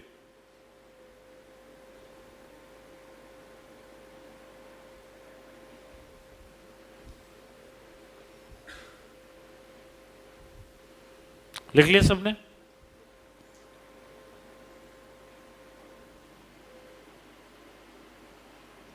ठीक है, अब देखो ये क्या कह रहा है अपने को। Risk, risk is the possibility of loss. Risk क्या करता है? पॉसिबिलिटी ऑफ लॉस क्रिएट करता है। अगर रिस्क मटीरियलाइज हो जाए तो आपको लॉस हो सकता है। लॉस कम होगा ज़्यादा होगा ये डिपेंड करता है रिस्क कितनी तरीके से मटीरियलाइज होती है, कितनी बड़ी मटीरियलाइज होती है। The same may be result of intentional, जानबूझ के किया गया, और अनइंटेंशनल एक्शन। कई बार किसी की बेवकूफ़ी की वजह से भी रिस्क क्रिएट हो जाती है ना? आपने इग्नोरेंस में ही रिस्क क्रिएट कर दी। जैसे आपको कहा था किसी को ओटीपी शेयर मत करना, आपने शेयर कर दी, तो इग्नोरेंस में अनइंटेंशनली रिस्क हो गई ना ये। कई बार इंटेंशन होती है, हम जानबूझ के किसी का ओटीपी शेयर कर दिया करते हैं कि मोबाइल खुला पड़ा था, ओटीपी आया, हमने शेयर कर दिया, है ना। ये भी सब प्लान था कि मैं इसके मशीन पे ओटीपी भेजूंगा, इसका मशीन या इसका कंप्यूटर या इसका मोबाइल अनअटेंडेड रहता है टेबल के ऊपर, तुम जाना और उस ओटीपी को देख के मुझे बता देना। क्या ये प्लान नहीं कर सकते क्या अपन? ये कोई अपने आसपास का ही व्यक्ति होगा ना। सपोज कर ऑफिस में आपका जो चैम्बर बना हुआ है, आपकी जो टेबल है, आपकी जो कंप्यूटर सिस्टम है, वहाँ पे तो आप अपनी चीज़ें रखते हो ना, आप अपनी पर्सनल सारी चीज़ें वहीं तो रखते हो, टिफिन भी वहीं रख दोगे, मोबाइल भी वहीं रख दोगे, इधर उधर आप ऑफिस में तो अपन घूमते ही है ना इधर उधर। अब किसी को पता है 3 से 3:30 बजे चाय पीने के लिए चला जाता है, मोबाइल यहीं छोड़ जाता है, अपने मालूम है आधे घंटे तो बहुत ज़्यादा होता है। अपने को मैसेज भेजा और उसको कहना है इसकी टेबल पे 3 बजे मैं ओटीपी भेजूंगा, तू बस ओटीपी बता देना, तेरा काम इतना सा। अब तो पता ही नहीं चलेगा किसने क्या किया, ओटीपी जनरेट हुआ, हमने ओटीपी शेयर कर दिया, हो गया काम। अब ये काम कैसा हुआ? इंटेंशनल किया गया कि नहीं किया गया? तो इंटेंशनल भी हो सकता है, अनइंटेंशनल भी। अब कंट्रोल क्या कहता है इसका? किसी भी डिवाइस को अनअटेंडेड मत छोड़ो। बात आ रही समझ में? मोबाइल फोन भी नहीं छोड़ना है। कोशिश तो ये करो कि अगर 1 या 2 मिनट की कोई एक्टिविटी आपके मोबाइल फोन पे नहीं होती, कंप्यूटर पे नहीं होती, इसको स्लीप मोड में डाल दो। और जैसे ये स्लीप मोड से वापस जागता है, पासवर्ड मांगता है, तो बताओ आपके अलावा कोई इसको कभी खोल पाएगा क्या? क्या कहलाएगा ये? कंट्रोल के रिस्क, ये कंट्रोल कहलाएगा। तो जहां रिस्क मौजूद होती है वहां उसको रोकथाम का तरीका भी मौजूद होता है, जिसका नाम क्या है? कंट्रोल। पढ़ेंगे अपन इसके बाद में, पर फिलहाल अपन इसकी बात करते हैं कि ये इंटेंशनल हो सकती है, अनइंटेंशनल हो सकती है by the individual. Risk associated with e commerce transaction are high. क्यों हाई होती है? इसमें पैसा इन्वॉल्व हो जाता है। दुनिया में जहां पैसा इन्वॉल्व हो जाता है वहां फ्रॉड के चांसेस अपने आप ही बढ़ जाते हैं। जहां पैसा नहीं होगा वहां पे अपने आप ही फ्रॉड कम हो जाएंगे। कि वो मिलता क्या है जो अपन फ्रॉड कर ले? बताओ। जहां फायदा होगा वहीं फ्रॉड करने की कोशिश करेंगे, वरना क्यों करेगा कोई? तो इंटरनेट के मुकाबले ई कॉमर्स में फ्रॉड ज्यादा होते हैं क्योंकि यहाँ पैसा इन्वॉल्व हो जाया करता है। टू जनरल इंटरनेट एक्टिविटीज, ये कहना चाहता है। तो जनरल इंटरनेट के मुकाबले रिस्क ज्यादा कहाँ है? ई कॉमर्स और एम कॉमर्स में। आओ 15 तरीके की रिस्क अपन देखने जा रहे हैं यहाँ पे। हेडिंग याद रखना है। सबसे पहले रिस्क कौन सी है?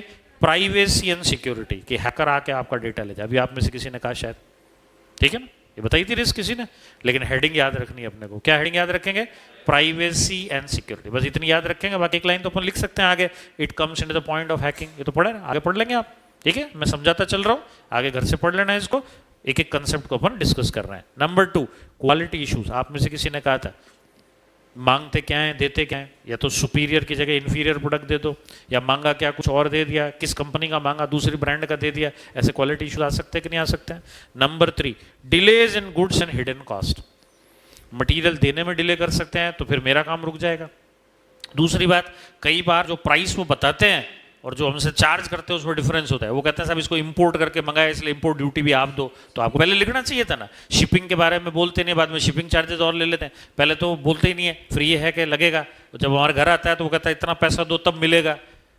तो ये भी एक प्रॉब्लम है ना हमारे लिए, ये भी एक रिस्क है ना हमारे यहाँ। तो इसको नाम क्या दिया अपन?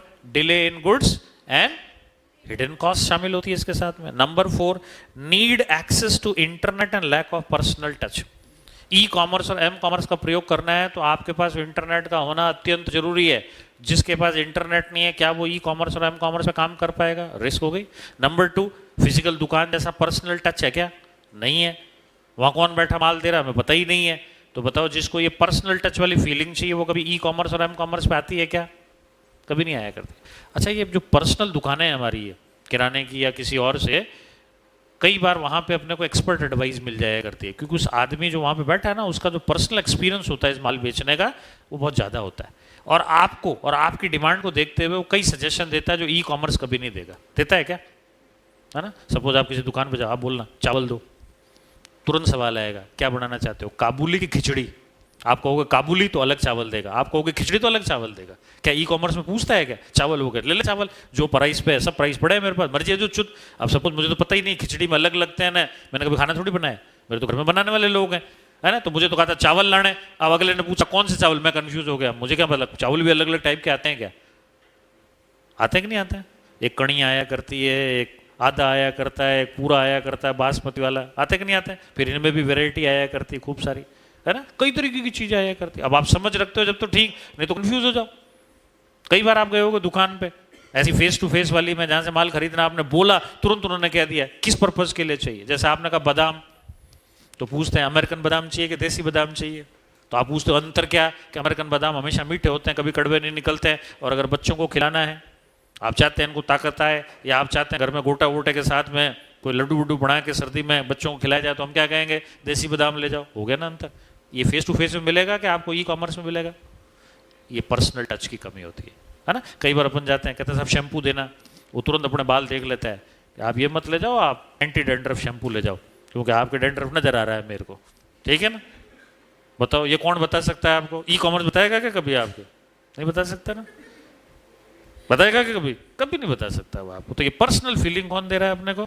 ये दे रहा है अपने को फेस टू फेस वाला पर्सनल टच मिल रहा है, ये ई कॉमर्स नहीं देगा। Next, security and credit card issues. Cloning हो जाती है। क्लोनिंग वर्ड समझते हो क्या होता है? आप कई मशीनों में कार्ड स्वैप करते हो ना, वो मशीन क्लोन मशीन होती है। वो स्वैप करके ट्रांजैक्शन तो करती है और आपका डेटा भी स्टोर कर देती है, और फिर उसके बाद वैसा वैसा एक कार्ड बना के दे दिया जाता है। अब आपके पास भी कार्ड और वैसे एक डुप्लीकेट कार्ड किसी और के पास है, तो वो आदमी भी वैसे ही क्रेडिट परचेजेस करता पाया जाता है। इसलिए कहा जाता है किसी को भी कार्ड स्वैप करने के लिए उसके हाथ में भी मत दो, आप ही स्वैप करो और मशीन भी देख लो नॉर्मल मशीन है या आपको ये मशीन प्रॉब्लमेटिक लग रही है। इसी तरीके से एटीएम भी जब आप ऑपरेट करने जाते हो तो किसी को अपना एटीएम कार्ड मत दो यूज करने के लिए। 1 मिनट लगता है स्वैप करने में, पता ही नहीं चलता, तुरंत स्वैप कर लिया करते हैं वो। ठीक है ना। इसलिए हर जगह सावधानी रखने की जरूरत है। आज के ज़माने में जहां ये ई कॉमर्स एम कॉमर्स हमारे काम को आसान बनाती हैं, वहीं अगर इन टेक्नोलॉजी का प्रयोग ढंग से नहीं किया जाए तो अपने खाते से पैसे निकलते हुए भी देर नहीं लगती। रोज अखबार में खबरें पढ़ते हैं, कोई दिन ऐसा नहीं गया जिस दिन ये नहीं लिखा होगा कि आज पैसे उड़ा लिए यहाँ से। कहीं ना कहीं कोई ना कोई तो दिक्कत है ना। तो बताओ, पहले तो ऐसा नहीं होता था। पहले क्या सुनते थे? डिक्की तोड़ के पैसे चुरा लिए, यही सुनते थे अपन, यही सुनते थे अपन, या बैंक लूट ली। ये 2 खबरें आया करती थी। लेकिन आजकल कैसी खबरें आया करती है? ओटीपी शेयर हो गया, खाते से पैसे निकाल दिए, इसके इतने चले गए, उसके इतने चले, रोज दिख रहा है और संख्या बढ़ती चली जा रही है। तो इसका मतलब रिस्क तो है ना। तो जहाँ ये काम को आसान बना रही है, वहां ये काम को मुश्किल भी बना रहे। पुराने जमाने में जब दुकान के मुनीम जाया करते थे ना, उनको खास तौर से सेठ जी कह के देते थे, कहीं मत रुकना, पैसे लेवे और सीधा ऑफिस आके पहले जमा कराना, फिर तेरे जो रास्ते में काम करना करते रहना। कई आदत होती है, निकलते हो रास्ते में 100 पंचायतें करते चलते हैं, तो बैंक के बाहर कई लोग खड़े होते हैं कि कहाँ डाल रहा है पैसे, और उसके बाद उसको बातों में उलझा के डिक्की विक्की तोड़ के या उसका स्कूटर ले जाके पैसे निकाल लिया करते। सुनते थे, आंखों में मिर्ची डाल दी, मालूम पड़ा खुद ही डलवा दी बेटे ने। ऐसे भी तो केस आते हैं ना कई बार। घर पे कोई कर्जा चढ़ा हुआ था पर्सनल लेवल पे, क्या अब ऐसे तो पैसे मिलेंगे नहीं, जब उतने पैसे सेठ जी ने निकालने के लिए दी तो क्या किया, जैसे आंखों में मिर्ची डाल दी, मेरे से ले गए, अपना कर्जा चुका दिया। पुलिस तो पुलिस है हिंदुस्तान की, मुर्दों से बुलवा ले, वो नहीं बुलवाती। पुलिस के डंडे बजते हैं तो फिर क्या होता है, अच्छा खाला आदमी बोल जावे कि नहीं नहीं मैं नहीं किया, है ना। एक बार हिंदुस्तान के कोर्ट में अजीब नजारा आया, एक बंदर बोल रहा था मैं आदमी हूं। एक बंदर से पुलिस वालों ने इतना मारा कि बंदर बोल रहा था पुलिस अपने जज के सामने कि मैं आदमी हूं। जज भी बड़ा हैरान। अब हम तो सबूतों पे चलते हैं, मानना पड़ेगा अपने को। मतलब समझ में आ रहा है हिंदुस्तान की पुलिस कैसी है? पीछे पड़ जावे तो मुर्दों से ही बुलवा ले, क्या चीज होती है, करती कि नहीं करती है पुलिस। कैसे किससे तो सुने ही होंगे अपन सब ने, नहीं सुनते? अच्छा है पाला नहीं पड़ा है, पढ़ना भी नहीं चाहिए, है ना। Next, infrastructure. यहाँ इंफ्रास्ट्रक्चर का मतलब बिल्डिंग से नहीं है, यहाँ इंफ्रास्ट्रक्चर का मतलब किससे है? Digital infrastructure. मोदी जी के शब्दों में इसको कहते हैं आई वे। क्या नाम दिया उन्होंने इसको? आई वे। वो हमेशा कहते हैं हमें हाईवे भी चाहिए और हमें आई वे भी चाहिए, इंटरनेट के वेज भी चाहिए। मतलब डिजिटल इंफ्रास्ट्रक्चर इस देश में बढ़ाना है ताकि ज़्यादा से ज़्यादा डिजिटल इंडिया कैंपेन में काम किया जा सके, ताकि इस देश से भ्रष्टाचार भी खत्म किया जा सके, काम को भी स्मूथ किया जा सके, चक्कर लगाना भी बंद किया जा सके, इकोलॉजिकली डैमेजिंग काम भी बंद किया जा सके। हर तरीके का एडवांटेज है अगर हम डिजिटल इंफ्रास्ट्रक्चर अच्छा डेवलप कर दें। अच्छा, रोडें भी तो अच्छी होनी चाहिए। डिजिटल इंफ्रास्ट्रक्चर बहुत अच्छा है लेकिन सड़कें हर जगह खुद ही पड़ी है, तो बताओ माल पहुंच जाएगा क्या आपके यहाँ सही टाइम पे? अगर पहुंचेगा भी तो ऐसे हिचको ले लेते हुए टूट टाट ही जावे रास्ते में, है ना। अब ऐसी बारिशों में आप चले जाओ, हमारे कई एरियाज में अघोषित बोर्ड लगा हुआ है, ठीक है ना, हाउसिंग बोर्ड प्रारंभ, सड़क सीमा समाप्त, you are at your own risk. कई जगह तो सड़कें गायब हो गई हमारी, होगी नहीं, पानी में बहेगी कि नहीं बहेगी, बताओ मेरे को। कई जगह है कि नहीं ऐसा हाल, चलते चलते रास्ते में से सड़क गायब हो जाया करती है। अब आगे कैसे चले बताओ, समझ में नहीं आता है अपने को। तो ये क्यों हो रहा है हमारे यहाँ? क्योंकि हमारे यहाँ फिजिकल इंफ्रास्ट्रक्चर भी प्रॉब्लमेटिक है। तो देश को अगर आगे बढ़ाना है तो 2 जगह ध्यान देना पड़ेगा। पहला, अच्छे स्मूथ रोड होने चाहिए ताकि माल तेजी से पहुंचे, ट्रांसपोर्ट। दूसरा, इंफ्रास्ट्रक्चर डिजिटल का, टेक्नोलॉजी का, 4G 5G का बढ़िया बनाओ ताकि हर एक तक तेजी से इंटरनेट पहुंचे। Next, problem of anonymity. Anonymity का हिंदी मतलब होता है पहचान का संकट। किसके साथ डील कर रहे हो आपको पता है क्या? ये तो अब हम सब लोग जानने लगे हैं कि भाई फ्लिपकार्ट सचिन और विनी बंसल का था, वॉलमार्ट ने ले लिया। 2007 और 8 में जब आए थे कौन लोग जानता था इनको? कोई नहीं जानता था। तो हम वॉलमार्ट से माल ले रहे हैं, हम इससे माल ले रहे हैं, हम अमेजन से माल ले रहे हैं। नाम सुना था, जेफ बेजोस नाम का एक आदमी है जिसकी ये साइट है, तो हमें मालूम थोड़ी है वो आदमी कहाँ बैठता है, कैसे काम करता है। हम तो केवल एक अनजान व्यक्ति के साथ में माल लेन देन कर रहे हैं। एक आम हिंदुस्तानी की नज़र से देखो तो ये हमारे गले नहीं उतरता है। अपन तो 10 रुपए की मटकी भी लाते हैं ना तो ठोक बजा के लाते हैं, और फिर उसको क्या कहते हैं, घर पे जाके पानी भरूंगा, अगर ये इसमें से रिसेगी तो वापस ला के दे दूंगा। हम तो वैसे आदमी रहे हैं, नहीं है क्या? बताओ मेरे को। कोई भी चीज़, सुबह सुबह सब्जी ले रहे होते ना तो कल को उसमें से छांटते हैं अपन चीज़ों को, और फिर उसमें गड़बड़ निकलती है तो दूसरे दिन वो रखते हैं कि वापस आए माथे पे देवें, कल एक तूने क्यों दे दिया कि बहन जी आप ही ने तो छांटा था तो क्या हो गया, वापस तो तेरे को लेना ही पड़ेगा। छांटा था तो क्या हुआ, गलत माल थोड़ी दे देंगे अपन। अब कई लोगों को समझ नहीं होती है, उनके कहने पे ले आते हैं बढ़िया से आम दे देना, उसने दे दिए, काटा छीला, अंदर से मालूम पड़ा खराब निकला, तो अपन खराब जमा के रखते हैं अपने पास में ताकि दूसरे दिन आवे तो दे के इतना इतना वापस ले। हम तो उस किस्म के आदमी रहे हैं, बताओ। तो यहाँ पे हम कह रहे हैं एक अनजान आदमी से माल ले लो जिसको जानते नहीं, वो दुनिया के किसी दूसरे हिस्से में पता नहीं कैसा माल देगा, पैसे लेके भग तो नहीं जाएगा। बताओ ये सब तरीके की दिक्कतें हैं या नहीं है? अब पूरी दुनिया इतनी एडवांस कर चुकी है कि ये अब मन के संकट हमारे थोड़े से कम हो गए। लेकिन जब इनिशियल लेवल पे ई कॉमर्स आया था तो सबसे बड़ा हमारा तो संकट ही यही था कि एक अनजान आदमी के साथ कैसे डील कर लें। पैसे दे दिए, माल नहीं आया तो, घटिया माल दे दिया तो, बताओ ये दिक्कत है या नहीं है? तो ये भी अपने आप में एक रिस्क है या नहीं है? इसको क्या नाम दिया अपने? Problem of anonymity. एनोनिमिटी का मतलब होता है अनजान आदमी के साथ में व्यापार करना। Next, repudiation of contract. Repudiation का हिंदी मतलब, अंग्रेजी दूसरा मतलब होता है डिनाइल, मतलब कॉन्ट्रैक्ट ही डिनाई हो जाए आपका, है ना। दो पार्टियों के बीच, जिनके बीच कॉन्ट्रैक्ट होना था, वो इलेक्ट्रॉनिक तरीके से एक आदमी मानने से मना कर दे, मैं नहीं मानता इसको, तो क्या कर लेंगे अपन? बताओ दिक्कत हो सकती है कि नहीं हो सकती है? तो डिनायल ऑफ कॉन्ट्रैक्ट भी एक प्रॉब्लम हो सकती है कि दोनों में से कोई एक पार्टी कॉन्ट्रैक्ट को, ई कॉमर्स के ट्रांजैक्शन को डिनाई कर दे, वही नहीं हमारे बीच में, मैं नहीं देता तेरे को सामान, है ना, प्राइस बढ़ गया इसका, अब ज़्यादा पैसे लूंगा मैं, तो क्या कर लेंगे अपन उसका भी कंट्रोल होना चाहिए। नेक्स्ट है lack of authenticity of transaction. जो ट्रांजैक्शन अपन कर रहे हैं ई कॉमर्स के ऊपर, क्या वो वाकई ऑथेंटिक वेबसाइट है? क्या कभी आपने ऐसा सुना है क्या ओरिजिनल वेबसाइट जैसी एक फेक वेबसाइट बना के पैसे ले लिए? सुना है क्या ऐसे? हो सकता है क्या? बिल्कुल हो सकता है। जिन लोगों ने आज तक किसी वेबसाइट को देखा ही नहीं हो, उससे मिलती जुलती एक वेबसाइट बना के हम आपसे पैसे ऐंठ लेवे तो कर क्या लोगे? इसका मतलब आप गलत वेबसाइट से क्या कर रहे हो? डील कर रहे हो। उसी का नाम क्या है यहाँ पे? Lack of authenticity of transaction, है ना। कई बार ऐसी खबरें आती रहती है। क्या खबर आती रहती है कि साहब SBI ने एक स्कीम निकाली है, आप 1000 रुपये हर महीने जमा कराओ और आपकी रिटायरमेंट में हम आपको इतने करोड़ रुपए देंगे। ठीक है, आदमी तुरंत लालच में आ जाता है कि देने क्या है, महीने का 1000 रुपये तो देने। अच्छा कितने समय तक देने? साहब 10 साल तक देने। फिर क्या होगा कि आपके रिटायरमेंट के बाद हम आपको 1 करोड़ रुपए देंगे। अब हम को लालच आ जाता है कि हमने कितने दिए? 10। कितने दिए? मैक्सिमम कितने पैसे दिए? 1000 रुपये के हिसाब से। कितने समय तक दिए? सब वो 10 साल तक ही दिए, तो 1 साल के 12,000 रुपये हुए, और 10 साल के कितने हुए? कितने हुए टोटल? 1,20,000 ही हुए। और हम आपको कहें आपके रिटायरमेंट में 60 साल के बाद हम आपको इसका 1 करोड़ रुपया देंगे। मैं तो कहूँ कोई भी तरीके की इंटरेस्ट रेट लगा लो, 1 करोड़ रुपये बनता है क्या?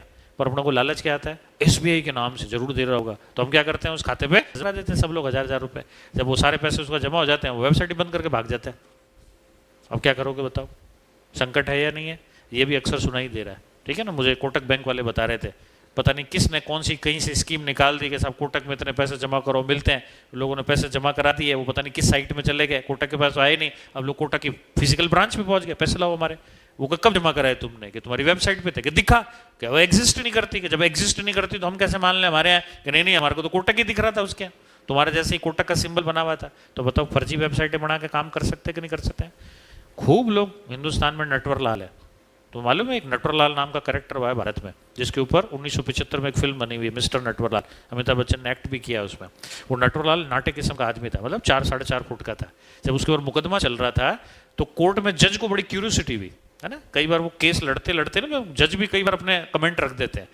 नटवरलाल से पूछते हैं कि यार तू दिखता तो बड़ा साधारण सा आदमी है, तू ऐसे कैसे बेवकूफ़ बना लेता है लोगों को?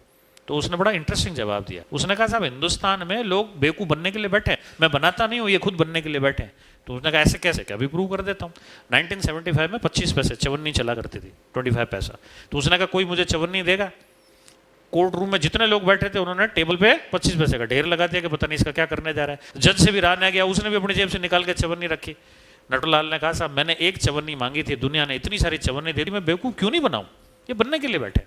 और ये हकीकत है, हिंदुस्तान में हम लालच के मारे क्या करते हैं, तुरंत बेवकूफ़ बन जाया करते है ना। हमको क्या लगता है ये फायदा तो मुझे ही मिलेगा, किसी को बताना भी नहीं है, 4 लोगों से डिस्कस कर दो तो शायद तुमको कोई राय दे देगा। ऐसा होता नहीं है भाई, ये जो बता रहा है ये चीज़ संभव ही नहीं है। लेकिन हमको क्या लगता है इसको बताया ये भी हिस्सेदार बन जाएगा। तो होता क्या है, मन ही मन रखते हैं और धमीड़े भी मन ही मन लेते हैं फिर अपन। होता है कि नहीं होता हमारे साथ। इसलिए जिस दिन हमें समझ में आ गया कि लालच छोड़ दें अपन, तो उस दिन कोई हमको बेवकूफ कभी नहीं बना पाएगा। तो ये एक और प्रॉब्लम है कि हम किसके साथ ट्रांजैक्शन कर रहे हैं वो ऑथेंटिक और रिलायबल नहीं होता है। नेक्स्ट, डेटा लॉस और थेफ्ट और डुप्लीकेशन। आपका फाइनेंशियल डेटा हमने चोरी कर लिया, आपका क्रेडिट कार्ड का नंबर चोरी कर लिया, सीवीवी डेटा ले लिया हमने, आपका पिन ले लिया हमने। कर सकते कि नहीं कर सकते ये हैक करके? तो बताओ ये भी अपने आप में एक रिस्क है या नहीं हमारे पास में? या जो ट्रांजैक्शन आपने किया उसका डेटा ही रास्ते में इंटरनेट की वजह से लॉस हो गया, तो बताओ आपके यहाँ से तो पैसा चला गया, अगले को मिला नहीं, तो नेचुरली ट्रांजैक्शन पूरा हुआ कहाँ? अगला क्या कहेगा, फिर से भेजो, ही कहेगा वो, क्योंकि इन बिटवीन लॉस हो गया वो। ऐसा तो हो सकता है कि नहीं हो सकता है? इन बिटवीन लॉस हो सकता है कि नहीं हो सकता है? तो ये एक रियल प्रॉब्लम है जो हमने झेलनी है। Next, attack from hackers. Website जितनी पॉपुलर होती चली जाएगी उतना ही अटैक के चांसेस, हैकर्स के चांसेस बढ़ते चले जाएंगे। ऐसा क्यों? वेबसाइट जितनी पॉपुलर होगी उतना अटैक के चांसेस क्यों बढ़ते हैं?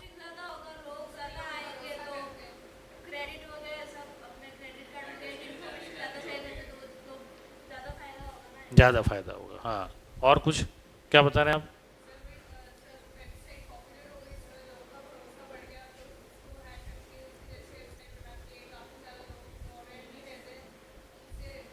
पैसा लिया जा सकता है। अनुराग कुछ कह रहे थे?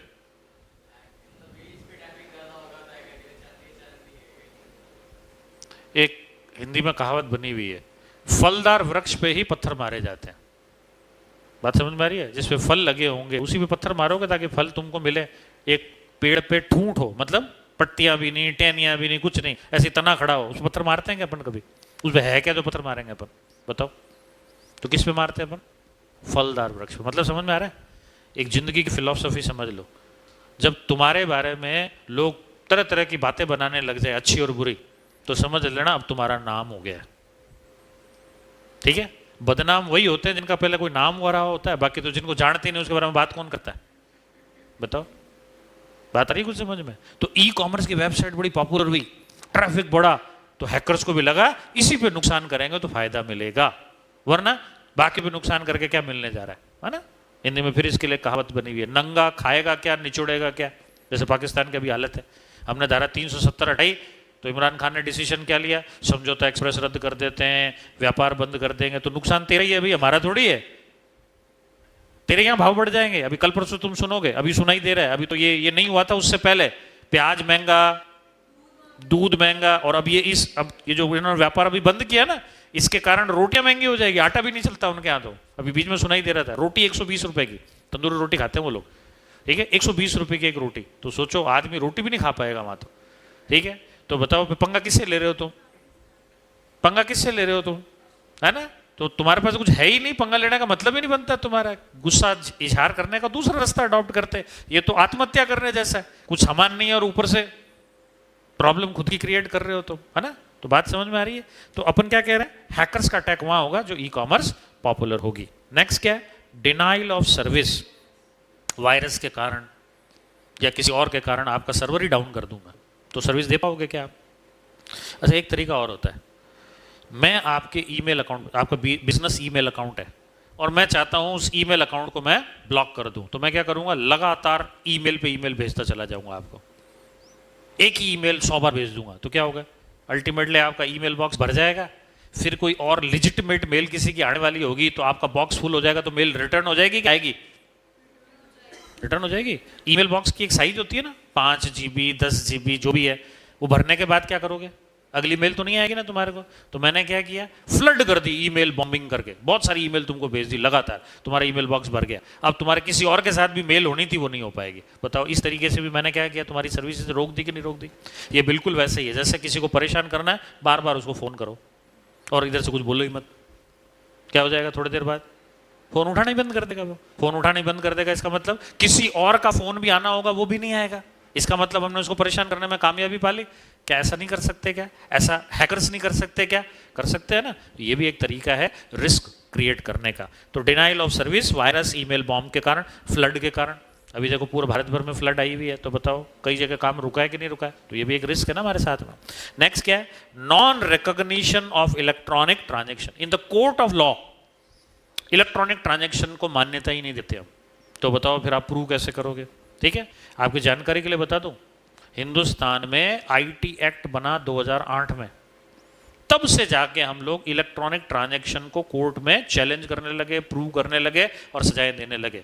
अगर 2008 से पहले भारत में कोई ई कॉमर्स को लेके फ्रॉड हो जावे तो हिंदुस्तान की इंडियन पीनल कोड आईपीसी किसी इलेक्ट्रॉनिक ट्रांजैक्शन को सबूत के तौर पे, एलावाई के तौर पे कोर्ट में मानती नहीं थी। आप कहोगे साहब ये मैं एक वीडियो दिखा रहा हूँ, सब मैंने ऐसे काम किया, कोर्ट कहती कुछ नहीं है, मानते ही नहीं है। हमारे आईपीसी में धाराओं में ही नहीं आती, संविधान संशोधन ही नहीं हुआ इसका। तो 2008 में जब जाके संशोधन हुआ, आईटी एक्ट आया, तब से जाके हम कोर्ट में इसको इन्फोर्स करने लगे, ऑडियो वीडियो सब चीज़ें दिखा के एक प्रूवन तरीके की चीज़ मानने लगे। तो बताओ, अच्छा आपको जानकर और आश्चर्य होगा, दुनिया में देशों की संख्या करीब 200 के आसपास है, इतनी है ना, यूनाइटेड नेशंस में सारे मेंबर्स को जोड़ ले तो।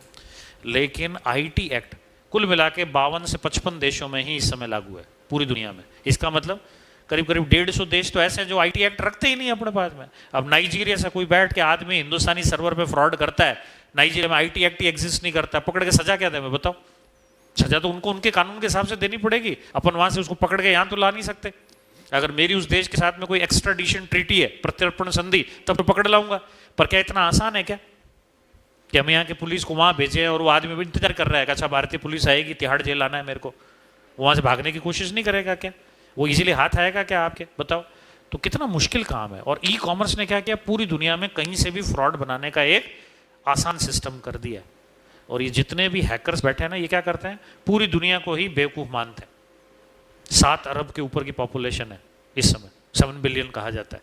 तो 7 बिलियन लोगों को मैं एक ईमेल रोज भेजता हूँ, है ना, एक तो बेवकूफ रोज मिल ही जाएगा। तो बताओ, हैकर की तो जिंदगी निकल गई, रोज एक ग्राहक चाहिए, रोज ऐसी ऐसी मेले भेजता है, एक फंस जाता है, उसका काम निकल जाता है। तो कुछ काम ना भी करो और यही काम कर लो, तो बताओ खूब सारा पैसा अर्न कर लेते हैं कि नहीं कर लेते लोग? यही कर रहे हैं कि नहीं कर रहे हैं? ये ओटीपी वाले भी रोज ऐसे ही धंधा बना रखा है उन्होंने, रोज वो 50-100 कॉल करते हैं, एक ना एक बेवकूफ रोज उनको मिल जाता है ना। कई बार मेरे और तुम्हारे जैसा समझदार आदमी आ जाता है जो कहते हैं ओटीपी शेयर करो, तो अपन उसको समझाते हैं क्यों ऐसा करता है, तो वापस वो जवाब देते हैं कि भाई साहब आप रहने दो ना, आपको मना देना मत देना, अभी थोड़ी देर में किसी और को फोन करूंगा वो दे देगा। तो अपन उसको कहते हैं करता ही क्यों है ऐसा, कि हिंदुस्तान भरा पड़ा है बेवकूफों से, कोई ना कोई एक रोज मिलता है, मिल जाएगा। तो हम कहते हैं पुलिस पकड़ लेगी, जब पकड़ेगी जब जब देखेंगे, रोटी तो वहां भी अंदर मिलती है। अब बताओ, आदमी जो ऐसे ठान ले हुए रोटी तो वहां भी मिला करती है, तो फिर तो अपन किसको रोक लेंगे यहाँ पे? बताओ, बाहर तुम्हारे मेरे पैसों से रोटी खा रहा है और अंदर तिहाड़ जेल में या किसी भी जेल में सरकार की रोटी खा रहा है, तो उसको तो रोटी से मतलब है, रोटी दोनों जगह मिलती है उसको, तो फिर वो अपराध करने से डरेगा क्या? ये सबसे बड़ी त्रासदी है इस देश की, डरता ही नहीं है आदमी हमारे यहाँ पे। कानून का तो डर है ही नहीं उसको, कुछ भी कर लो, है ना। अगर ठीक ठाक हो आप, समझदार हो आप, तो कुछ भी कर लो, जमानत आपकी हो ही जाती है। नहीं हो और ज्यादा आप थोड़ा समझदार हो तो पैसे ले लोगे, भाग जाओगे, विजय मल्ल्या बन जाओगे आप, नीरव मोदी बन जाओगे आप, पकड़ के लाएंगे आपको, हमारे हाथ में नहीं रहेगा, है ना, इंग्लैंड से हाथ हिलाते रहोगे। बताओ, कर पा रहे हैं अपन को कुछ? 9-9 हज़ार रुपए करोड़ लेके भाग जावे, बैंकों की चूना लगा देवे, मुश्किल काम है ना फिर हमारे लिए। तो हमारे यहाँ लॉ एजेंसीज को इन्फोर्स करना पड़ेगा। Next, lack of audit trail. Audit trail क्या होता है? वर्ड सुना है क्या? ऑडिट ट्रेल नहीं सुना है कभी? अच्छा, टैली तो जानते हो सब लोग। वाउचर एंट्री से जर्नलाइजेशन करते हुए फाइनल अकाउंट्स तक जाना, और फाइनल अकाउंट से ट्रेस बैक करते हुए ग्रुप समरी, लेजर समरी और वाउचर तक आना, ये फॉरवर्ड और बैकवर्ड जो अपन करते हैं ना, इसी का नाम क्या है? Audit trail. क्या नाम है इसका? Audit trail. क्या है इसकी डेफिनेशन? मैंने लिख रखी है, पहले मैं पढ़ देता हूं इसको, फिर मैं आपको बता दूंगा। It is a path with source transaction, मतलब वाउचर, सोर्स ट्रांजैक्शन कौन होता है हमारे यहाँ? Voucher. Follows from its initial point, कहाँ से? जहाँ पे वाउचर एंट्री होती है, origin, to its finalisation point, कहाँ पे? फाइनल अकाउंट जहाँ बैलेंस शीट और P&L बनता है, एंड वाइस वर्सा, वापस रिवर्स आना। इसको नाम क्या दिया जाता है? Audit trail. ये आपके फाइनल ऑडिट में आप पढ़ोगे, शायद अभी इंटर ऑडिट में भी नहीं पढ़ाते हम आपको, ये फाइनल ऑडिट का विषय है आपका। तो पहले डेफिनेशन लिख लो, एक बार मैं फिर से समझाता हूँ आपको।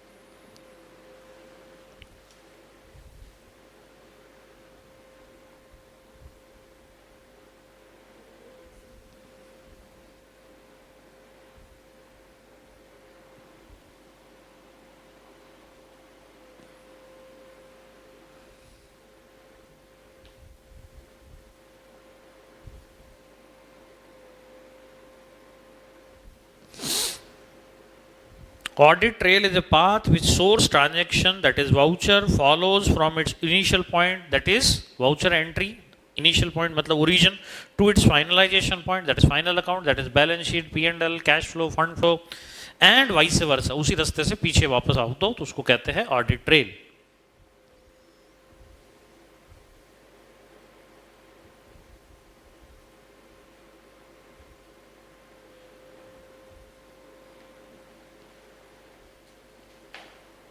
इसकी जरूरत पड़ती कि नहीं पड़ती है? सपोज करो मैंने आज अपने मोबाइल ऐप पे मेरा बैंक अकाउंट ओपन किया, उसने मेरे को एक फिगर बताया, ठीक है, मुझे लगा यार कल तो फिगर इससे बड़ा था, आज कम कैसे हो गया?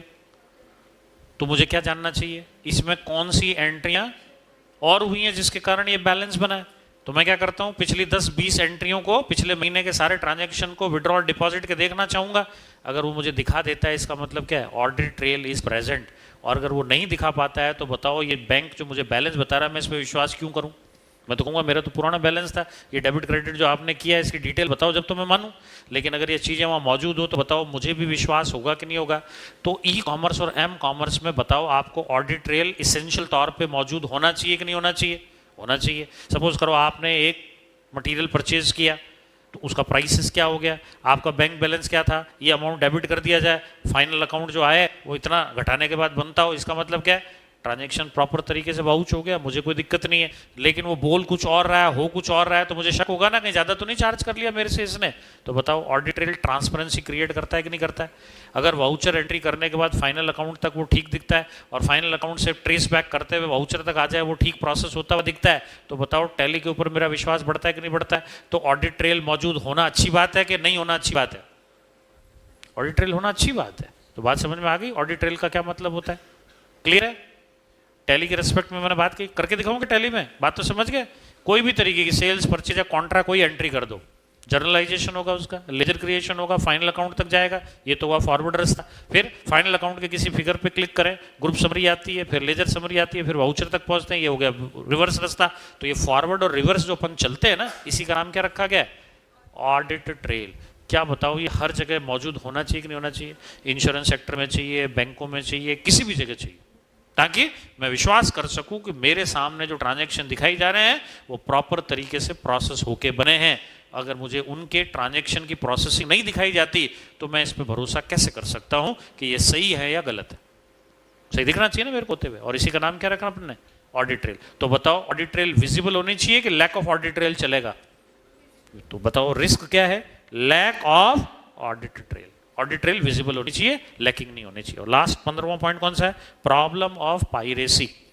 मैंने अमेजन के ऊपर एक सॉफ्टवेयर बना के रखा कि इसको इतने प्राइस पे बेचूंगा, आईपीआर इंटेलेक्चुअल प्रॉपर्टी राइट के तहत रजिस्टर्ड है वो। कल को कोई व्यक्ति उसको अनऑथराइज डाउनलोड कर देता है और मेरे से बिना पूछे दुनिया भर को बांट देता है, तो बताओ मेरे को जो मैं जो अर्न करना चाहता था उसका लॉस होगा कि नहीं होगा? और इसी को नाम क्या दिया गया है?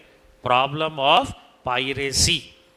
ठीक है, किसी ने अपनी एक पेन ड्राइव रखी, किसी ने अपनी एक बुक रखी पीडीएफ वर्जन में, और आपने उसको बिना उससे पूछे डाउनलोड कर दी, पैसे भी नहीं चुकाए, और उसकी कॉपी बना के दुनिया भर को दे दी। क्या कहलाएगी ये? Problem of piracy. अपन हिंदुस्तान में ये खूब करते हैं, ठीक है ना, बचपन में सबने की है, अभी भी करते हो शायद। ऑथर कहता है ओरिजिनल किताब, इस पहले पेज पे लिखा होता है no part of this book can be reproduced in any of the form. अपन सुनते हैं क्या? तुरंत जाके फोटोकॉपियां करा लेते हैं। बताओ क्या कर रहे हैं अपन? पायरेसी कर रहे हैं। हो रहा है कि नहीं हो रहा है ये? तो लॉ इन्फोर्समेंट एजेंसी अपने यहाँ कमजोर है, इसलिए पायरेसी होती रहती है हमारे यहाँ, चाहे सॉफ्टवेयर की हो, चाहे प्रिंटेड मटेरियल की हो, चाहे बुक्स की हो, चाहे किसी और चीज़ की हो, होती कि नहीं होती? हिंदुस्तान में सबसे ज़्यादा पायरेसी किसकी होती है? बॉलीवुड मूवीज़ की। कई तो ऐसी होती हैं कि हॉल में बाद में आती है, थिएटर में बाद में आती हैं, उससे पहले लीक हो जाती है इंटरनेट पे। अब डाउनलोड करके देख लेते हैं। बताओ, अगले ने 500 करोड़ रुपए लगाए, अपने पहले लीक करके दुनिया को दिखा दी, आनंद ले लिया अपन ने। तो ऐसा होता है कि नहीं होता है? तो ये एक बहुत बड़ी थ्रेट है कि नहीं है? तो 15 चीजें अपन ने देखी। कौन कौन सी 15 चीजें देखी? अब इनके कुछ के नाम आप याद रख लेना, सारे तो 15 आपको भी नहीं होंगे, पर समझना सबको है ना? देखो, सबसे पहले रिस्क की डेफिनेशन क्या है? Any undesirable event which may prevent you from achieving your desired objective.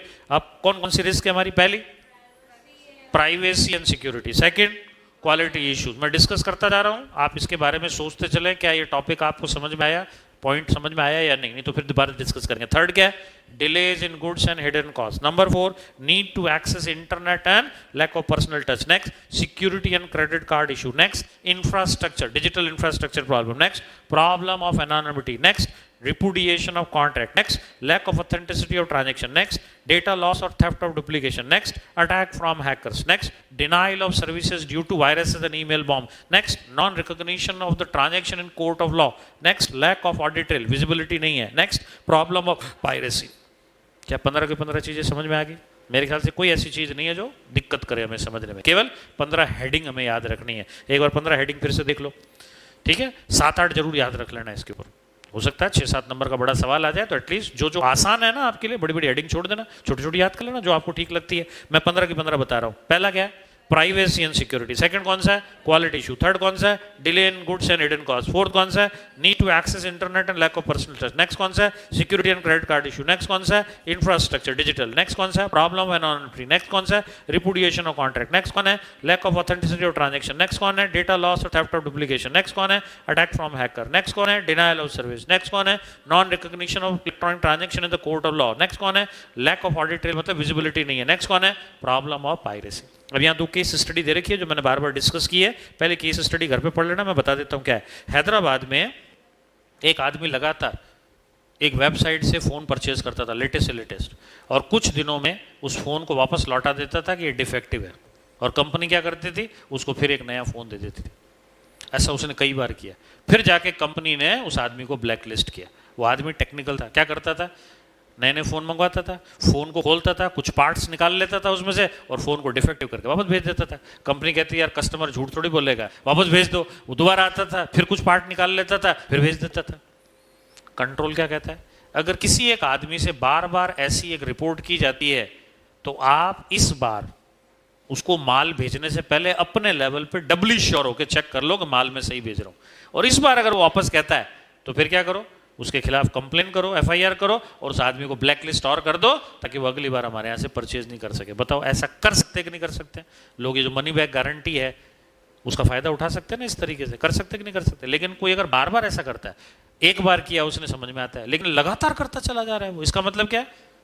Wilful defaulter है वो, बार बार ऐसा करने के लिए बना हुआ है। तो बताओ ऐसे केस में हमें उसको रोकने के लिए ब्लैक लिस्ट करना ही चाहिए, या उसको चेक करके उसके खिलाफ FIR करनी चाहिए? ये केसेस में लिखा हुआ है। Return of mobile, person in Hyderabad was cot for returning mobile with defective parts. Clear? मैंने पूरा केस समझा दिया। एक रीडिंग की जरूरत है जो आप कर लोगे इसको। सेकंड आ जाते हैं, परचेज ऑफ फेक और इंफीरियर प्रोडक्ट ऑनलाइन।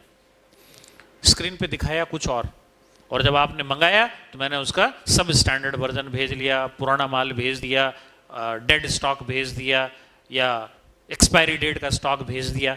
अंग्रेजी में उसके लिए एक शब्द यूज होता है, अंडरलाइन कर लो, बूट लॉग या बूट लैग। बूट लैग का मतलब क्या होता है? पुराना माल भेज देना या इलीगल भेज देना, उसको कहते हैं बूट लैग प्रोडक्ट। सेल और डिस्ट्रीब्यूट इलीगली। अगर आपका डिक्शनरी मीनिंग ढूंढोगे ना बूट लैग का, तो इसका मतलब होता है सेल और डिस्ट्रीब्यूट, सेल और distribute illegally.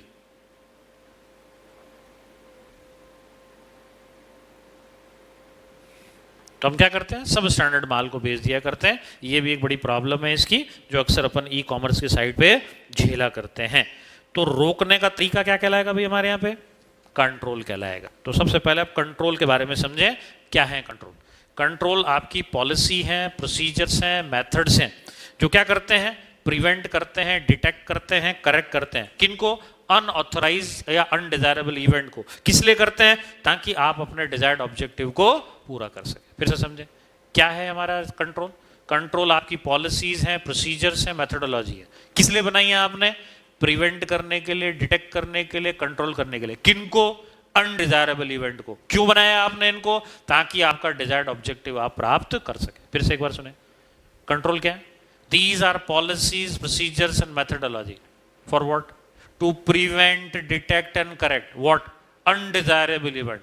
So that your desired objectives are achieved. इसीलिए करेंगे कि और कोई कारण ना हमारा। कंट्रोल क्यों लगाते हैं अपन? ताकि अनडिजायरेबल इवेंट होने नहीं पाए। होने नहीं पाए मतलब प्रिवेंट कर दो। मेरे यहाँ होने ही नहीं दूंगा मैं। जैसे मेरे मशीन में एंटीवायरस डाल दिया, वायरस आने नहीं पाएगा। अब सपोज करो मेरा एंटीवायरस पुराना है, अपडेटेड नहीं है, तो वायरस आएगा। तो वायरस आए तो फिर इस एंटीवायरस का काम क्या है? जो इससे नहीं निकल सकता उसके बारे में बताए, डिटेक्ट कर दे। तो डिटेक्ट करने के बाद क्या हाथ पे हाथ धरे बैठा रहूं मैं, या उसको करेक्ट करने के लिए एक दूसरा एंटीवायरस या अपडेटेड एंटीवायरस का मैं प्रयोग करूं? तो पहला काम क्या होता है? प्रिवेंशन। दूसरा काम क्या होता है? डिटेक्शन। तीसरा काम क्या होता है? करेक्शन। किसके लिए करते हो आप ये? ताकि अनडिजायरेबल इवेंट आपके यहां होने से रोक दिए जाए। अगर बारिश में पानी भरता है, अंडरग्राउंड की क्लास है, पानी भरता है, तो पहला तरीका क्या होना चाहिए? बारिश का पानी क्लासों में आना ही ना पाए, उसकी व्यवस्था कर दे। तो क्या करें? गेट के बाहर कोई एक तरीका बना दूं मैं। गेट के बाहर जहाँ चैनल गेट लगा हुआ उसके बाहर कोई एक लकड़ी का गेट, लोहे का गेट लगा दूं, ताकि पानी की बौछार भी आवे तो वहीं आके रुक जाए। अच्छा, उस पानी की बौछार के बाद भी कुछ पानी नीचे की तरफ आता हो, तो फिर नीचे कोई ना कोई पानी को इकट्ठा करने का तरीका बना लूं मैं, तभी तो पानी रुकेगा ना। तो बेसिकली पहला काम क्या है? प्रिवेंट करना। प्रिवेंट के बाद अगर प्रिवेंट नहीं हो पाता तो क्या करना है? करेक्ट करना, डिटेक्ट करना। फिर क्या करेंगे अपन? करेक्ट करेंगे। तो डेफिनेशन क्या हुई कंट्रोल की? लिख लें सब लोग, कंट्रोल की डेफिनेशन को लिखो सब लोग। Controls are policy, procedures, guidelines. Controls are policy, procedures, guidelines to prevent, detect, correct undesirable events, that is risk। undesirable event को क्या कहते हैं अपन? Risk. so that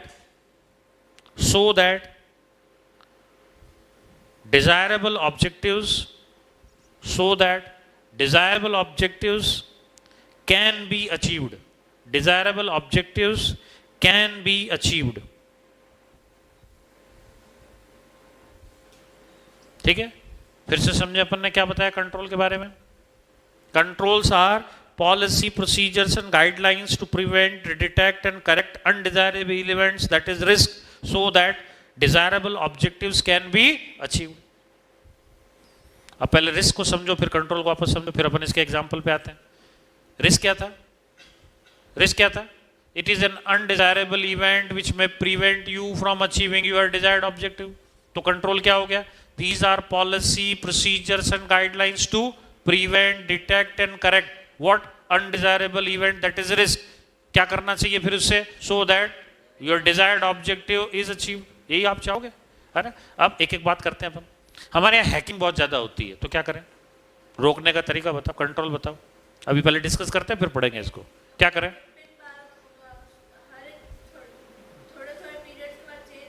pin change करते चले जाना, सिस्टम पे एंटी हैकिंग सॉफ्टवेयर डाल देना, एंटी मलवेयर लॉन्च कर देना, ताकि कोई हैकिंग की घटना करे तो वो कामयाब नहीं हो पाए। यही करोगे? अपडेट करते रहोगे। एनोनिमिटी, अनजान व्यक्ति से अपन काम कर रहे हैं, ये रिस्क है। कंट्रोल क्या कहता है? पहले उसके बारे में पूरी जान लें, उसके रिव्यू को पढ़ लें, ऐसा किसी ने माल खरीदा उससे उसका एक्सपीरियंस पूछ लें, और अगर उसके कोई ऑफलाइन परचेजेस के शोरूम हो तो वहाँ चले जाए, तभी तो कंट्रोल आएगा। यही तरीका है अपने पास। अच्छा, हमारे यहाँ क्लोनिंग हो जाया करती है कार्ड की, तो बचाव का तरीका क्या है? कार्ड को किसी को प्रयोग करने के लिए नहीं दें, खुद ही उसका उपयोग करें। जिस मशीन में डाल रहे हैं उस मशीन को भी चेक कर ले कि कहीं क्लोन तो नहीं हो जाएगा हमारे साथ में कार्ड को, और पता चल जाए तो इमीडिएटली कार्ड को बैंक से फ्रीज करवा ले। अच्छा, आपका कार्ड खो गया, क्रेडिट कार्ड रास्ते में कहीं गुम हो गया, दो काम करने हैं इमीडिएटली। पहला, अकाउंट फ्रीज कराओ बैंक में जाके, दूसरा FIR दर्ज कराओ। दो काम करने पड़ेंगे आपको, ये ध्यान रखना। कभी भी क्रेडिट कार्ड गुम हो जाए आपका, डेबिट कार्ड गुम हो जाए, एटीएम कार्ड गुम हो जाए, मोबाइल आपका गुम हो जाए, तो मोबाइल से भी तो कोई तरीके की परेशानी कर सकते हैं आपको। क्या आपको लगता है आसान है, मोबाइल गुम हो गया तो कोई प्रॉब्लम नहीं है? वो आपकी सिम एक्टिव है भाई, अभी उस सिम से किसी ने आतंकवादी घटनाएं कर दी तो आप पकड़े जाओगे, क्योंकि हमारे तो आईपी एड्रेस आता है आपके मोबाइल का, आपके सिम का। तो हम ये थोड़ी मानेंगे अगर आपने एफआईआर ही दर्ज नहीं कराई, आपका मोबाइल वाकई खो गया, आपने कहा कैजुअल है जाने दो, है ना। हम कई बार कह देते हैं जिसके भाग में होगा वो ले गया होगा, है ना। एक कैजुअल वर्ड हमारे से क्या निकलता है, हमारे से ज्यादा जरूरत उसको होगी। बड़े हमको कई बार ऐसे समझाते हैं। कल को सपोज करो वो आतंकवादी था जिसको हमारे से ज्यादा जरूरत थी, उसने घटना कर दी, अब पुलिस वाला आईपी एड्रेस और सिम ढूंढ रहा है, उसमें नाम हमारा रहा है, केवाईसी में हमारे नाम लिख के हमने पुलिस में रिपोर्ट की नहीं क्योंकि किसी को ज्यादा जरूरत थी। तो बताओ पुलिस हमको आके धरेगी, अब हम प्रूव करेंगे सब खो गया, कहाँ है एफआईआर, बता। करवानी चाहिए थे ना आपको। तो हमने कहा इसकी एफआईआर थोड़ी होती है, हमें ऐसा लगा हमसे ज्यादा जरूरत इसको होगी इसलिए ले गया। अभी तो पहले आपको धरेंगे, दो चार जूते बजा देंगे, बाद में जब लगेगा आप निर्दोष हो तो छोड़ेंगे, वरना पुलिस तो पहले आपको ही सिद्ध कर देगी। एकदम टीवी कैमरा आपके सामने आ जाएंगे, फिर भले आप कहते रहो साहब मैं निरपराध हूं, मैंने कुछ नहीं किया, एक बार तो दुनिया आपको अपराधी मान लेगी। तो बताओ ऐसी चीज काम की है क्या? तो इमीडिएटली क्या करना पड़ता है अपने को, बैंकों से जाके एक तो फ्रीज कराओ, बीएसएनएल या वोडाफोन या एयरटेल जिसके भी कस्टमर हो, तुरंत फ्रीज कराओ अपनी सिम को और साथ में एफआईआर दर्ज करा दो, ताकि कल को कोई घटना हो जाए तो हम तो सेफ हो जाए। क्या कहलाता है ये? कंट्रोल ही तो कहलाता है। तो बेसिकली कंट्रोल आपको अपनी कॉमन सेंस से डेवलप करना पड़ता है। बात है कि नहीं? 6 अलग अलग कैटेगरी में अपन यहाँ कंट्रोल पढ़ने जा रहे हैं। आओ इनको पढ़ के आज फिनिश करते हैं। छोटा सा टॉपिक, 5 मिनट का ब्रेक कर ले, कर लो, कोई दिक्कत नहीं, बोल दिया करो भाई। नहीं, ईद की छुट्टी चाहिए तो जरूर दे देंगे अपन, कोई दिक्कत ही नहीं है।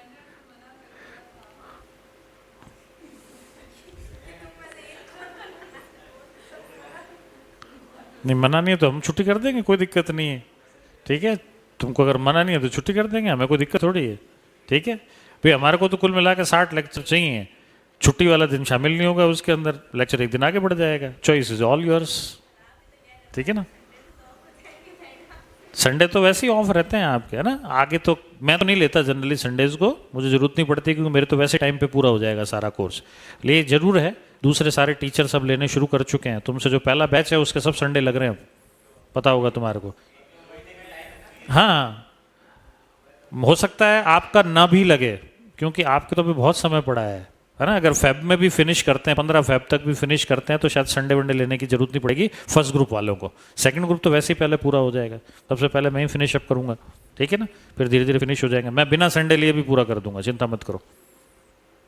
ठीक है, लेकिन ये अगर नवंबर वाला एग्जाम रहा होता तो शायद टाइम कम मिलता है, तो शायद संडेज भी आना पड़ता है ना, क्योंकि फिर टाइम पे पूरा करना होता है। तो होपफुली आपके शायद जरूरत ना पड़े। ठीक है ना, चले भी आगे फिनिश अप करें अपन इस कंट्रोल पोर्शन को। तो क्या बात कर रहे थे अपन? Risk are any undesirable event which may prevent you from achieving your desired objective. वहीं कंट्रोल्स क्या है? These are the policy procedures and guidelines to prevent, detect and correct the undesirable event which is risk so that we can achieve our desired objective। ठीक है, कई organisation में ये policy बना रखी है कि आप अपने पासवर्ड को रेगुलरली हर हफ्ते हर महीने चेंज करेंगे। क्या है ये? कंट्रोल है ना, ताकि किसी और को पता नहीं चले, और अगर पता चल जाए तो अगले हफ्ते बदल गया वो। बता रही समझ में? एक बार एक आदमी हेलमेट बिना पहन के निकला, ठीक है, रास्ते में पुलिस वालों ने रोक लिया। अगले ने कहा यार आपको पैसा दे देता हूं मैं, सरकार को क्यों कटवाते हो? ठीक है ना। तो अगले ने 100 रुपये पुलिस वाले को दे दिया। तो आदमी बड़ा चालाक था जोधपुर का, वो बोला कि आगे फिर किसी ने रोक लिया, मैं घर तो जाऊंगा नहीं हेलमेट लेने के लिए, है ना। आगे मैं जाऊंगा और उन्होंने रोक लिया तो क्या कहूंगा मैं उनको? मैं तो पैसे दे आया ना आपको। तो उस पुलिस वाले ने कहा केवल इतना बोलना, रेड रोज, समझ जाएंगे पीछे तो पिट के आए, आगे तेरे से कोई पैसे नहीं मांगेगा। मतलब पैसे पुलिस के पास पहुंच गए। उस आदमी को मजा आ गया। वो दूसरे दिन फिर बिना हेलमेट के निकला, किसी चौराहे पे उसको फिर रोक दिया। तो उसने कहा रेड रोज, उसने कहा पासवर्ड चेंज, आज ब्लैक रोज है, फिर ला 100 रुपये। ये पासवर्ड कल का है, रोज में बेवकूफ समझता है क्या तू हमारे को? वो तो कल की बात थी, आज का पासवर्ड बदल गया। तो बताओ बात आई कुछ समझ में, है ना। छोटे से एक एग्जाम्पल से समझा दिया। अगर पासवर्ड बदल दोगे तो कोई बेवकूफ नहीं बना सकता आपको। बात आई समझ में? ठीक है, अपने ऐसे पास बहुत सारे एग्जाम्पल है पूरे कोर्स में, जहाँ जहाँ बात आएगी जरूर बताएंगे ताकि टॉपिक याद रह जाए। हमारा पर्पज वही है। ठीक है, कुछ लोग मैंने देखा है क्लास में हंस देते हैं, कुछ लोग क्लास में हंसते ही नहीं है। मेरी क्लास खत्म हो जाती है फिर हंसते हैं। कुछ लोग क्या करते हैं, घर जाके हंस रहे होते हैं, घर वाले भी सोच रहे थे क्या कहाँ पढ़ के आया है ये, अब हंस रहा है ये बैठ के। कुछ लोग दूसरे दिन पहली वाली क्लास की बात पे हंस रहे होते हैं। अब सारे लोग हंस के मुझे दिखा रहे हैं कि नहीं, हमें यही समझ में आ गया है। हंसते रहा करो भाई। जब आपके फोटो में एक छोटी सी मुस्कान से फोटो बढ़िया आ जाता है तो सोचो, हंसते खिलखिलाते हुए जिंदगी बिता देना कितनी बढ़िया बात है। ठीक है, ठीक है, सीए के स्टूडेंट जरूर है अपन, लेकिन कोर्स पूरा हंसते खेलते हुए करेंगे। ठीक है, रोज ऐसी बात करेंगे। गौरी का तो 1 किलो खून बढ़ जाएगा, पक्की बात है। ठीक है, डोनेट कराऊंगा बाद में, ध्यान रखना, मैं जो बड़ा भाई है। चलो आगे बढ़े अपन। 6 एरियाज में देखने, 7 एरियाज में देखेंगे अपन कंट्रोल को। सबसे पहले यूजर के ऊपर कंट्रोल होना चाहिए। बताओ, ऑथराइज यूजर यूज करे कि अनऑथराइज यूजर यूज करे चलेगा? कैसे पता लगाओगे ऑथराइज है? User name password. और अगर आपको लगता है कि और कंट्रोल करना है तो एक ओटीपी जनरेट करो और कंफर्म कराओ ओटीपी उससे, ताकि ऑथेंटिक यूजर, रिलायबल यूजर का पता चले। तो पहला कंट्रोल किस पे आएगा हमारे पास में? यूजर के ऊपर आएगा। अंडरलाइन करो, it is important to ensure that genuine user is using the e commerce and an commerce. और वो कैसे हो सकता है? ओटीपी के माध्यम से हो सकता है। कतई ना, आजकल अपन जैसे ही हमारा सीओडी को छोड़ के कोई पेमेंट का तरीका आता है, ओटीपी जनरेट होती है, फीड करना पड़ता है, तब जाके वो काम किया करता है। ऐसा आप ऑनलाइन रिटर्न भी फाइल करोगे ना, तब भी क्या होता है? क्लाइंट के रजिस्टर्ड मोबाइल के ऊपर ओटीपी आता है, जो आपको क्या करना पड़ता है? या तो खुद फीड करना पड़ता है या अपने चार्टर्ड अकाउंटेंट को बताना पड़ता है, वो आपके बिहाफ पे फीड करके ऑनलाइन रिटर्न फाइल करता है। तो जेन्युइन यूजर हुए कि नहीं हुए? तो पहला तरीका क्या है? यूजर की जेन्युइननेस को पता करना। और उसका तरीका क्या है? User name, password and OTP. तो लिख लो इसमें, यूजर नेम चाहिए, पासवर्ड चाहिए और ओटीपी चाहिए। ये तरीके होते हैं। तो पहला कंट्रोल हो गया यूजर के ऊपर। सेकंड कंट्रोल है सेलर, बायर और मर्चेंट के ऊपर, मतलब फ्लिपकार्ट, अमेजन, इनके ऊपर कंट्रोल है। क्या कंट्रोल है? These people need to proper framework in place to ensure the success of the business. Many e commerce business have lost huge amount of money as they did not have proper control put in place. किन चीजों पे control करना पड़ता है उनको? Product के display पे कौन से आइटम दिखाए जाने चाहिए, कौन से हटा देने चाहिए। प्राइस कैटलॉग, किसका प्राइस क्या होगा। अगर अनऑथराइज तरीके से मैं प्राइस चेंज कर दूं तो बताओ, किसी को भी नुकसान कर सकता हूं कि नहीं कर सकता हूं? सपोज करो अमेजन बहुत अच्छी काम कर रही है, वॉलमार्ट को लगता है इसको नुकसान पहुंचा नहीं सकते, उसने एक हैकर एंगेज किया और उसने क्या कहा कि अमेजन की जो सबसे ज्यादा बिका करती है चीज, उसके प्राइस को आप क्या करो, 1/10 कर दो। जैसे सपोज करो $1000 का कोई एक आइटम उसका खूब बिकता है, तो उसको एक काम करो, उसको 1/10 करके $100 का बना दो। तो अब लोगों को प्राइस क्या दिख रही है? $100। अमेजन उसको अपने डेटाबेस में क्या मान के चल रहा है? चेंज हो गया, उसको पता ही नहीं है, उसको क्या मान के चल रहा है? अब उसको खूब ऑर्डर आने लगे, वो मनी मन खुश हो रहा है, $1000 पे इतनी चीजें बिक रही है, जबकि पैसा कितना आ रहा है? क्योंकि लिखा हुआ कितना है, ट्रांजैक्शन कंप्लीट हो गया। जब ऑडिटर आया और उसने देखा 1000 की चीज 100 रुपए में दे दी, पूछा कैसे हुआ, मालूम पड़ा हैकर ने काम कर दिया। तो बताओ कंट्रोल चाहिए कि नहीं चाहिए? हो सकता है कि नहीं हो सकता है? कर सकते कि नहीं कर सकते हैं? मैं आपको एक रियल टाइम घटना बताता हूँ। नेशनल हैंडलूम को जानते हैं? इनका ये इनिशियल जो कंप्यूटर सिस्टम है मेरा बनाया हुआ है। तो एक दिन मैं गया तो मैंने देखा बार कोड से बिल बना रहा था आदमी। जब वो बार कोड से बिल बना रहा था तो कई बार बार कोड पे प्रॉपर तरीके से पढ़ा नहीं जाता है, तो आपने देखा होगा उनके साइड में कुछ बार कोड चिपके हुए होते हैं काउंटर पे, देखे आपने? जब इससे नहीं बनता तो उस पर बार कोड डालते हैं वो। अब सपोज इसमें मैं फ्रॉड कर दूं तो मुझे रोक लोगे कि क्या? आप मेरे पास प्रोडक्ट लाए, आप मेरे पहचान के थे, इस पर 300 रुपये बार कोड में लिखे हुए, अब मैं इस पे गन डालता हूं तो बिल कितने का आएगा? 300 का आएगा, पर मुझे आपको फायदा देना है। मैंने इसमें से बार कोड पढ़ा ही नहीं, मैंने सीधा क्या किया, 30 रुपए वाले बार कोड को पढ़ लिया। तो अब मेरा इनवॉइस कितने का बनेगा? 30 रुपए का पड़ा। ओरिजिनल ओनर को नुकसान कितना हो गया? 270 का हो गया। आपको तो दे दिया मैंने। अब बताओ बार कोड से बार कोड को चेक होता है क्या? ये तो बाद में जब इन्वेंट्री मिलान करने बैठूंगा तब क्या पता चलेगा मेरे को माल बेचना क्या था, बेच क्या दिया? क्या ये कर नहीं सकते क्या अपन? ये हो रहा है रोज के रोज, इन स्टोर्स पे ही हो रहा है, मिली भगत से हो रहा है। कर सकते कि नहीं कर सकते? तो बताओ कंट्रोल चाहिए कि नहीं चाहिए? वरना ओरिजिनल सेठ जी तो कहाँ बैठे हैं, नीचे वाले चूना लगा दे, उनको कर सकते कि नहीं कर सकते हैं? ये हर जगह कंट्रोल जरूरी है। मैं एक रियल टाइम एग्जांपल दे रहा हूँ क्योंकि मैं इन सब चीज़ों को प्रॉपर तरीके से बनाने में भी कंसल्टेंसी दिया करता हूँ। कई लोगों की दिक्कत आई तो उनको हमने ये सॉर्ट आउट करके दिया। दिक्कतें दिखते हैं तो हम पहले से बना देते हैं, या फिर पता चलता है तो हम उसका एक फुल प्रूफ प्लान बना के देते हैं। ये काम करना ऑटोमेशन के थ्रू हमारा एक काम रहा है। तीसरा, डिस्काउंट्स एंड प्रमोशनल स्कीम। एक डिस्काउंट स्कीम थी जो केवल 15 अगस्त तक चलनी थी, लेकिन मैंने उसको एक्सटेंड करके अगले 26 जनवरी तक कर दिया। बताओ नुकसान हो जाएगा कि नहीं हो जाएगा? लंबा चौड़ा स्कीम 15 अगस्त तक थी, लेकिन मैंने उसको क्या किया, अनऑथराइज तरीके से स्वतंत्रता दिवस की जगह गणतंत्र दिवस तक चला दिया। दिक्कत हो सकती है कि नहीं हो सकती? बताओ। कि साहब आपने तो कहा था 26 जनवरी तक चलाना। अरे कब कहा था मैंने? लेटर लिख के दिया हुआ तेरे को 15 अगस्त तक रखना, और वो भी 2019 की, तूने 26 जनवरी 2020 तक कर दिया। किसके पूछ के किया? कि साहब समझने में गलती हो गई, पर हमारे तो चूना लग गया, अब वो डिस्काउंट स्कीम लंबी चल गई, तो बताओ नुकसान हो जाएगा कि नहीं हो जाएगा आपका। Next, product returns. Product return की भी एक स्ट्रिक्ट पॉलिसी होनी चाहिए, किस टर्म्स एंड कंडीशन पे प्रोडक्ट वापस लेंगे और किन पे नहीं लेंगे। मालूम पड़ा आपने कुछ कंडीशन बनाई थी, अगले ने वो सब कंडीशन अवॉइड कर दी, हर माल ये चले जा रहा है, तो बताओ प्रोडक्ट रिटर्न से नुकसान होगा कि नहीं होगा हमारे को। तो इन सब चीज़ों के ऊपर स्ट्रिक्ट कंट्रोल चाहिए कि नहीं चाहिए। तो पहला कंट्रोल किस पे चाहिए? जेन्युइन यूजर पे। दूसरा किस पे चाहिए? प्रोडक्ट जो बेच रहा है, सेलर जो है, मर्चेंट जो है, उसकी 4 चीजों के ऊपर कंट्रोल चाहिए। प्रोडक्ट कैटलॉग के ऊपर, प्राइस कैटलॉग के ऊपर, डिस्काउंट प्रमोशनल स्कीम के ऊपर, ताकि चेंजेस बाय ऑथराइज पर्सन ही किए जा सके। कंट्रोल लिखो क्या है हमारा? Changes by authorise person only. यहां अनऑथराइज पर्सन कभी एंटर नहीं करना चाहिए। रोक देंगे ना अपन उसको, अनऑथराइज व्यक्ति को। क्लियर बात समझ में आ गई सबको? नंबर 3, गवर्नमेंट भी क्या चाहती है? कंट्रोल होना चाहिए। चाहे भारत की गवर्नमेंट हो, चाहे किसी और देश की गवर्नमेंट हो, क्या चाहती है वो? जितना भी माल खरीदा जाए, बेचा जाए, उस पर जीएसटी वसूला जाए। चाहती कि नहीं चाहती सरकार?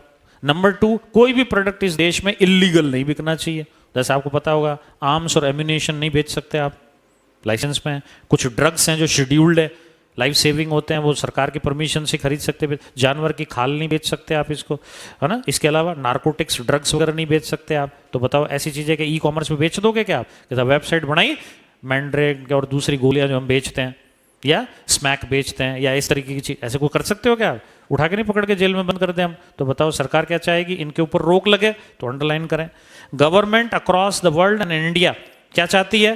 टैक्स अकाउंटिंग होनी चाहिए हर प्रोडक्ट और सर्विस की, and all product and services should be sold are legal. तो ये कंट्रोल होना चाहिए गवर्नमेंट की तरफ से। तो पहला कंट्रोल किस पे? यूजर पे। दूसरा कंट्रोल किस पे? सेलर के ऊपर, मर्चेंट के ऊपर। तीसरा कंट्रोल क्या चाहती है? गवर्नमेंट चाहती है। चौथा कंट्रोल, नेटवर्क सर्विस प्रोवाइडर। कौन है भाई नेटवर्क सर्विस प्रोवाइडर? वोडाफोन वाले इस देश में, आइडिया वाले इस देश में, एयरटेल वाले इस देश में, बीएसएनएल वाले इस देश में। क्या चाहेंगे अपन इनसे? मैं और तुम क्या चाहेंगे इनसे? लगातार इनका नेटवर्क काम करने के लिए उपलब्ध हो, रिलायबिलिटी। यही तो चाहते हैं कि मालूम पड़ा कभी तो काम करता है और कभी नहीं काम करता है। तो बीएसएनएल है क्या? बीएसएनएल का नाम क्या है? बीएसएनएल का पूरा नाम क्या है? ये तो पहले था, अब तो इसका नाम है भगवान से भी नहीं लगता। बीएसएनएल तो इसका सरकार ने नाम दिया, भारत संचार निगम लिमिटेड। फिर कंजेशन बढ़ने लगा तो लोग कहने लगे इसको भाई साहब नहीं लगता, और अब कैसी स्थिति आ गई है? भगवान से भी नहीं लगता। इतनी कंजेशन प्रॉब्लम है ना, इतने सारे लोग, और इनका जो नेटवर्क है वो बहुत छोटा है। ये क्या बहुत ज़्यादा एडवांस प्लानिंग करके नहीं चला करते, है ना। और अगर प्लानिंग भी करते हैं तो उसका एग्जीक्यूशन इतने देर बाद करते हैं कि तब तक डिमांड और बढ़ गई होती है ना। जैसे हमारी नगर निगम प्लानिंग करती है, शहर की प्लानिंग तो 50 साल बाद क्या होगी उसकी करनी पड़ेगी ना। तो सड़क बना दी छोटी 40 फुट की, और तो 40 फुट की सड़क बना दी तो दोनों तरफ जगह तो रखो कि इसको 80 फुट की 100 फुट की कर सके। दोनों तरफ तुमने मकान और प्लॉट काट दिए, अब इसको बढ़ा सकते हैं क्या अपन? बताओ। अब सड़क पर ट्रैफिक बढ़ गया हमारा, यही हाल हो रखा है सोस्ती गेट, जालोरी गेट का। तो पहले से तुम दुकानों को 50-50, 60-60 फुट और दूर रखते ना, तो हम ज़्यादा पर सड़क बना लेते, आसानी से सड़क पर ट्रैफिक चलता। आपको ऐसा दूसरे देशों में कभी नहीं मिलेगा। आप रशिया जाओ, 200 फुट की सड़कें हैं वहाँ पे, जनसंख्या है ही नहीं, लेकिन सड़कें पहले से 200 फुट की है कि जब बढ़ेगा शहर तो हमें दिक्कत नहीं होगी। अपने यहाँ 20 फुट की बनाएंगे। और तो बेवकूफ़ों पहले से ही बना लो ना इतनी बड़ी। नहीं, पंचवर्षीय योजना में धीरे धीरे काम करेंगे अपन, है कि ना। ठेकेदारों से मिल भगत करके पैसे खाएंगे अपन। भ्रष्टाचार इस देश का शिष्टाचार है, उसके बिना हमारा काम चलता नहीं है, है ना। यही तरीका चलता है अपने। सड़क बनाते हैं, फिर सड़क में पिचिंग वर्क करते हैं, फिर पैसे खा जाते हैं।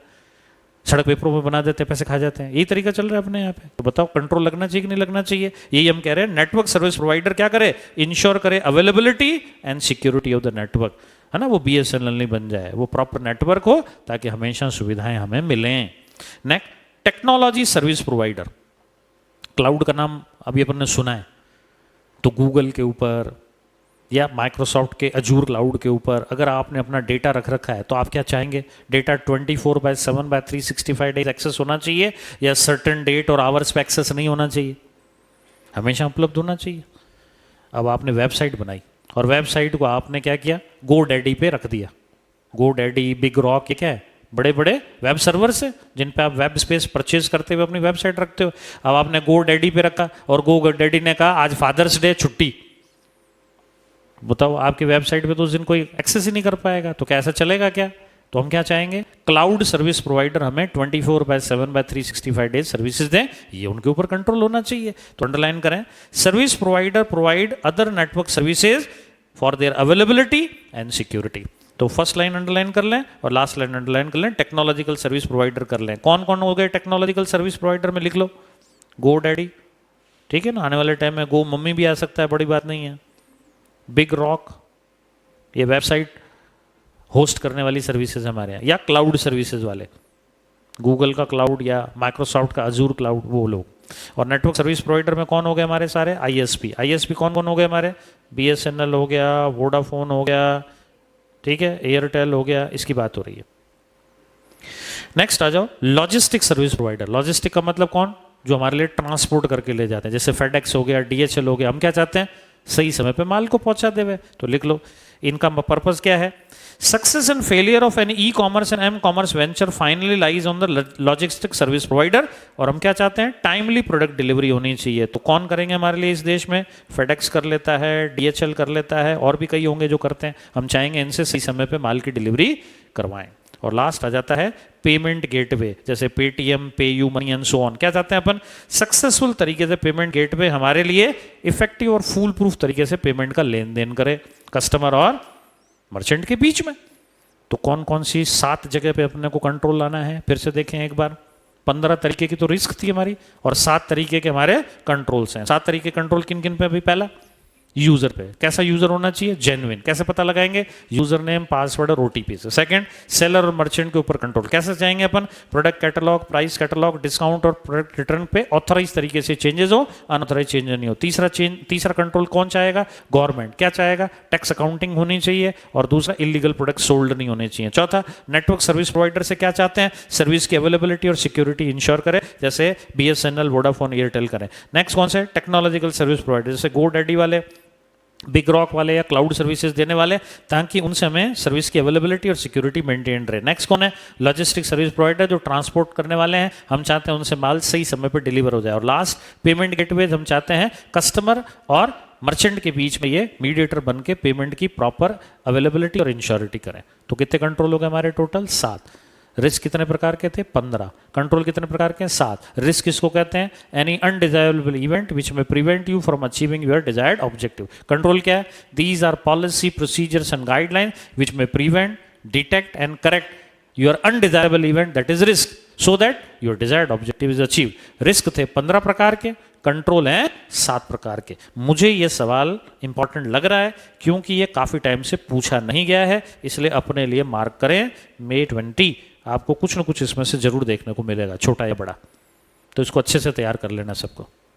रिस्क एंड कंट्रोल, बात आ गई क्या सबको समझ में? तो आज अपन इतना ही रखते हैं, कल लेंगे इससे आगे। फुल प्रूफ का मतलब